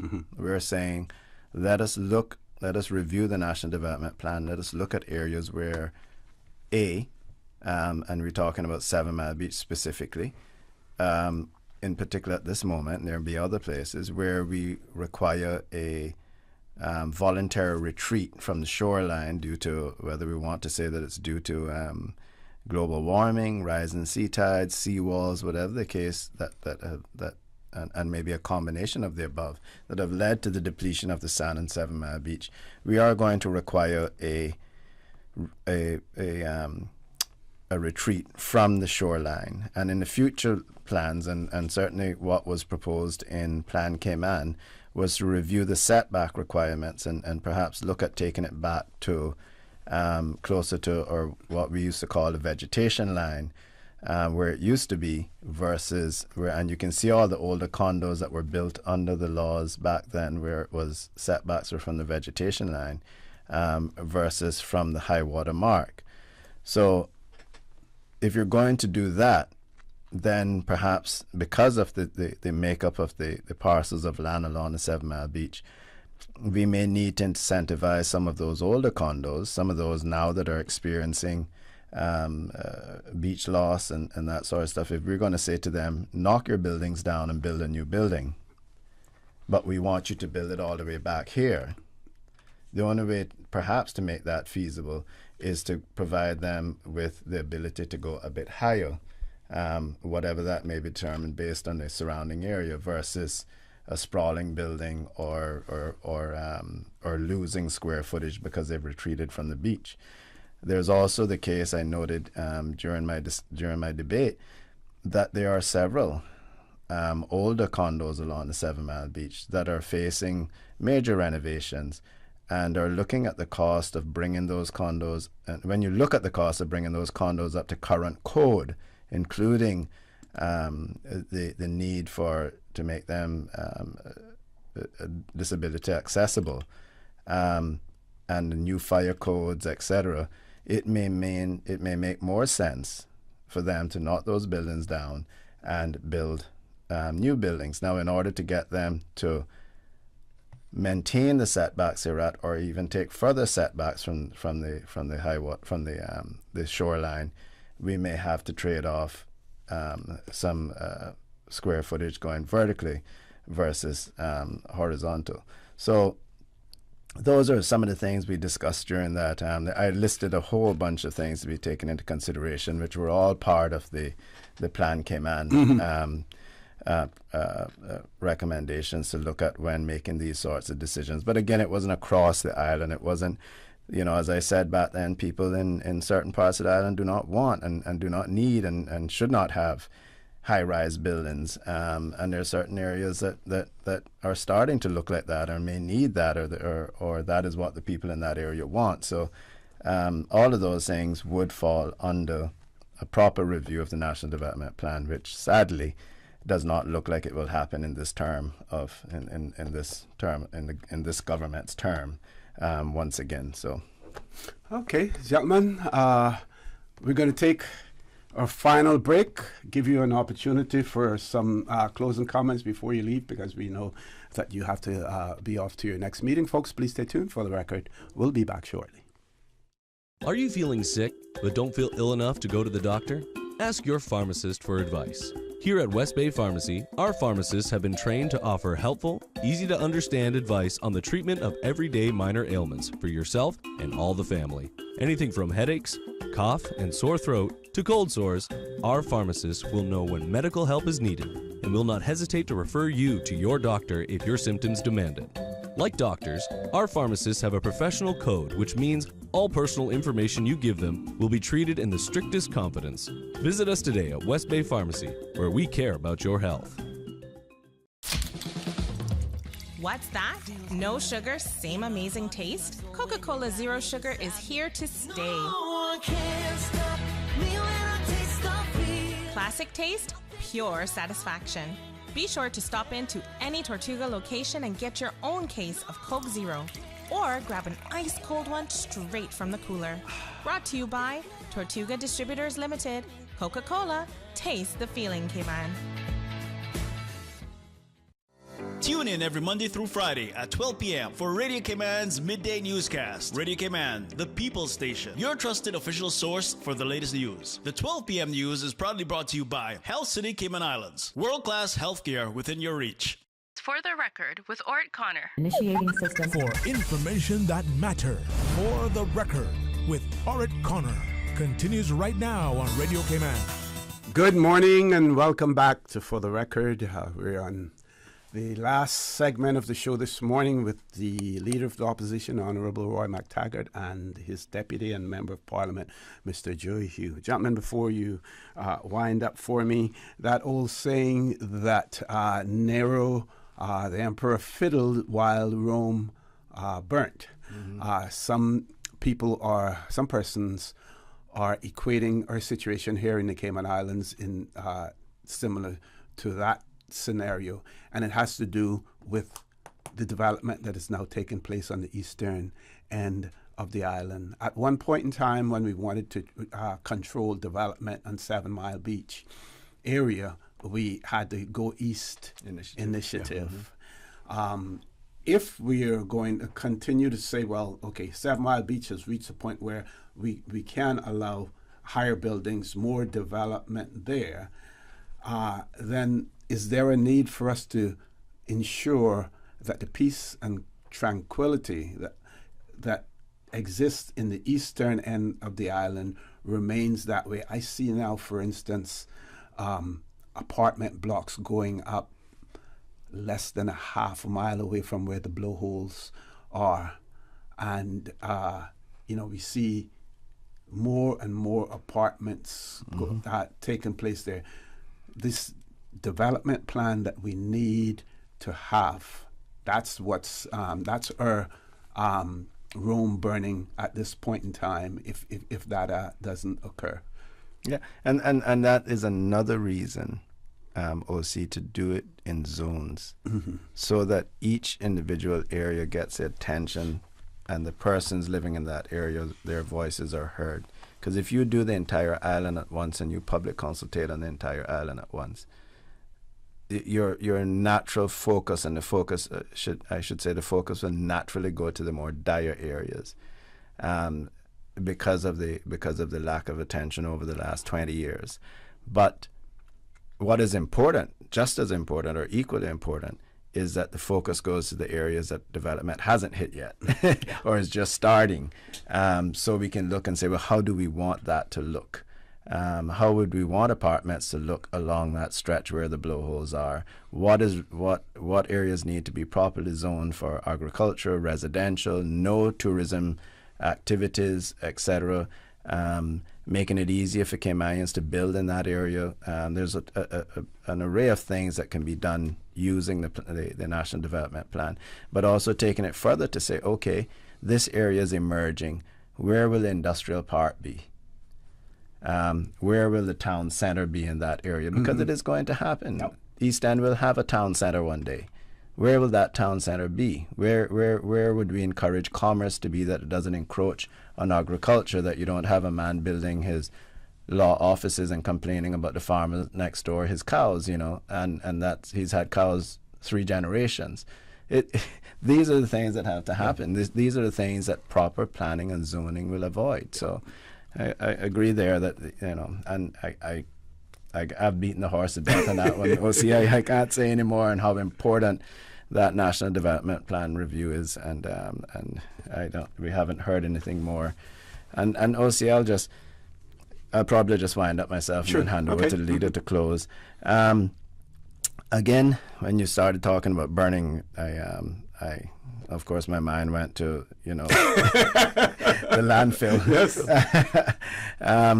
And OC, we have not heard. People of Georgetown North, people of Cayman Islands have not heard anything, neither from Minister Turner, who has responsibility for the Department of Environmental Health, nor have we heard from the Premier, who seems to have taken control of not just Regen, but also the landfill. Any update to ease our tensions would be very much appreciated. To me, too, listening to that, Deputy Leader, what I found really distressing to me was a story, I think it was last week, in one of the media, that they have been beating back, watering that site, the mound, for 14 days to out what appeared to be some deep-seated fire. Yeah. That's not the first time either. And it's not the first time. So, these things are happening. And to me, again, it's only a matter of time before you're going to get a major fire erupting there. And you look at how close This mound is now to the road. There's no compaction. There's no treatment or no layering, nothing. And I saw some pictures just a week ago, with regard to, with them watering there and the flow off from there, the sludge that was coming out of there and draining across the road and making its way into is it your area, the Parkway area, is it? Joey? Yeah. It really is distressing. That's an environmental disaster too. Yeah. And I mean, there just doesn't seem to be any real focus on getting these things done, and there's been an acknowledgement there is no other solution. Yeah. And we need to proceed forward post haste. You finished, or you? Well, I just say to wrap up, OC, since we're on the birthdays today, it seems a busy day. Sure. We have a very, very vibrant class of 1985 chat group, and we had 2 birthdays on there today, so it'd be remiss of me not to say happy birthday to my 1985 classmates, Nicole Prince and Sylvester Subran, wishing them a happy birthday, and many of us on the class of 85 chat have done so already. And other than that, OC, I join you in asking people to continue to be careful, take their time on the roads. You know, you're going to save 2 minutes, so if you get in an accident or cause an accident, you're going to cost everybody hours, and the stress of it all. So take your time on the roads. Please be careful. Let's be courteous. And I wish everybody a safe and relaxing weekend as it approaches. Okay, and just one of our so I include this, one of our listeners has written in, and they had an experience on the Spot Street area with someone walking in dark clothing and walking across the road. Now, you shouldn't really have to dress. If you're going to go, if you're going to go to work, you shouldn't say, "Well, I better wear this color dress because I'm going to," Yeah. But at the same time, be smart. If you know you are going to be walking in the dark, take a vest with you. They're very light, folded up, put in your bag. Or light colored clothing. Light colored clothing. Yes, absolutely. Cyclists, the same thing too. Yes. I used to be a cyclist. I know you're an avid cyclist. When you're cycling, you need to be considerate yourself. For other road users, including vehicles, and also wear the proper equipment. And just finally, if I can just wrap it up to say thank you to OC for hosting us again this morning. Time has gone by very quickly. Other things we had intended to talk about, issues we wanted to address and speak on, were the issue of the housing, and also what has appeared again on the radar screen is an expansion of the port. That's reared its head again, and we wanted to address some of that. So hopefully we'll get a chance next week to discuss all those things as well. And again, with the traffic issue, one things we didn't get to discuss, but I think it has a lot of merit too, is the use of ferries to get across from one side of the island to the other. I know there's been private enterprise ones, but they don't seem to have been quite successful. But it's one I think that does have a whole load of merit and needs to be explored further. Yeah, it's done in Bermuda, as well. And not only, I think Bermuda, at one point in time, they not only ferried persons, but they also may have ferried cars across. Yeah. Well, no matter what you do, certainly if you're ferrying persons, the other key to it is it makes no sense for me to take a ferry from Northside to Georgetown when I get to Georgetown and I'm at the end of North Sound Road and I can't get any further than that. I'm not going to walk 2 miles into town in the 90-degree heat. So it has to include the ability to move around town, or in the case of if you're taking it from town to Northside, to get home if you don't have a car. So it's just another piece of that puzzle that I think that needs to, does have merit and needs to be considered and see how that can all fit in with public transport. Certainly. Thanks again too for hosting us. We'll see you next week. Thanks for being here, and look forward to that as well. So what I'm going to do is I'm going to share this article about monorails, because we did have a lot of persons sending and supporting the whole concept of monorails. So it says monorails were once predicted to be the public transportation system of the future. What happened? In 1959, Disneyland and California introduced a monorail system that attracted attention throughout the world. It wasn't the world's first monorail, but its futuristic appearance captured people's imaginations, leading many to expect monorails to become the primary public transportation system of big cities. In fact, many cities did build monorail systems. They didn't take up much space, are inexpensive to create, make little noise, and wind and wind through cities at a height where they don't impede pedestrians or vehicles on surface roads. But monorails also present challenges.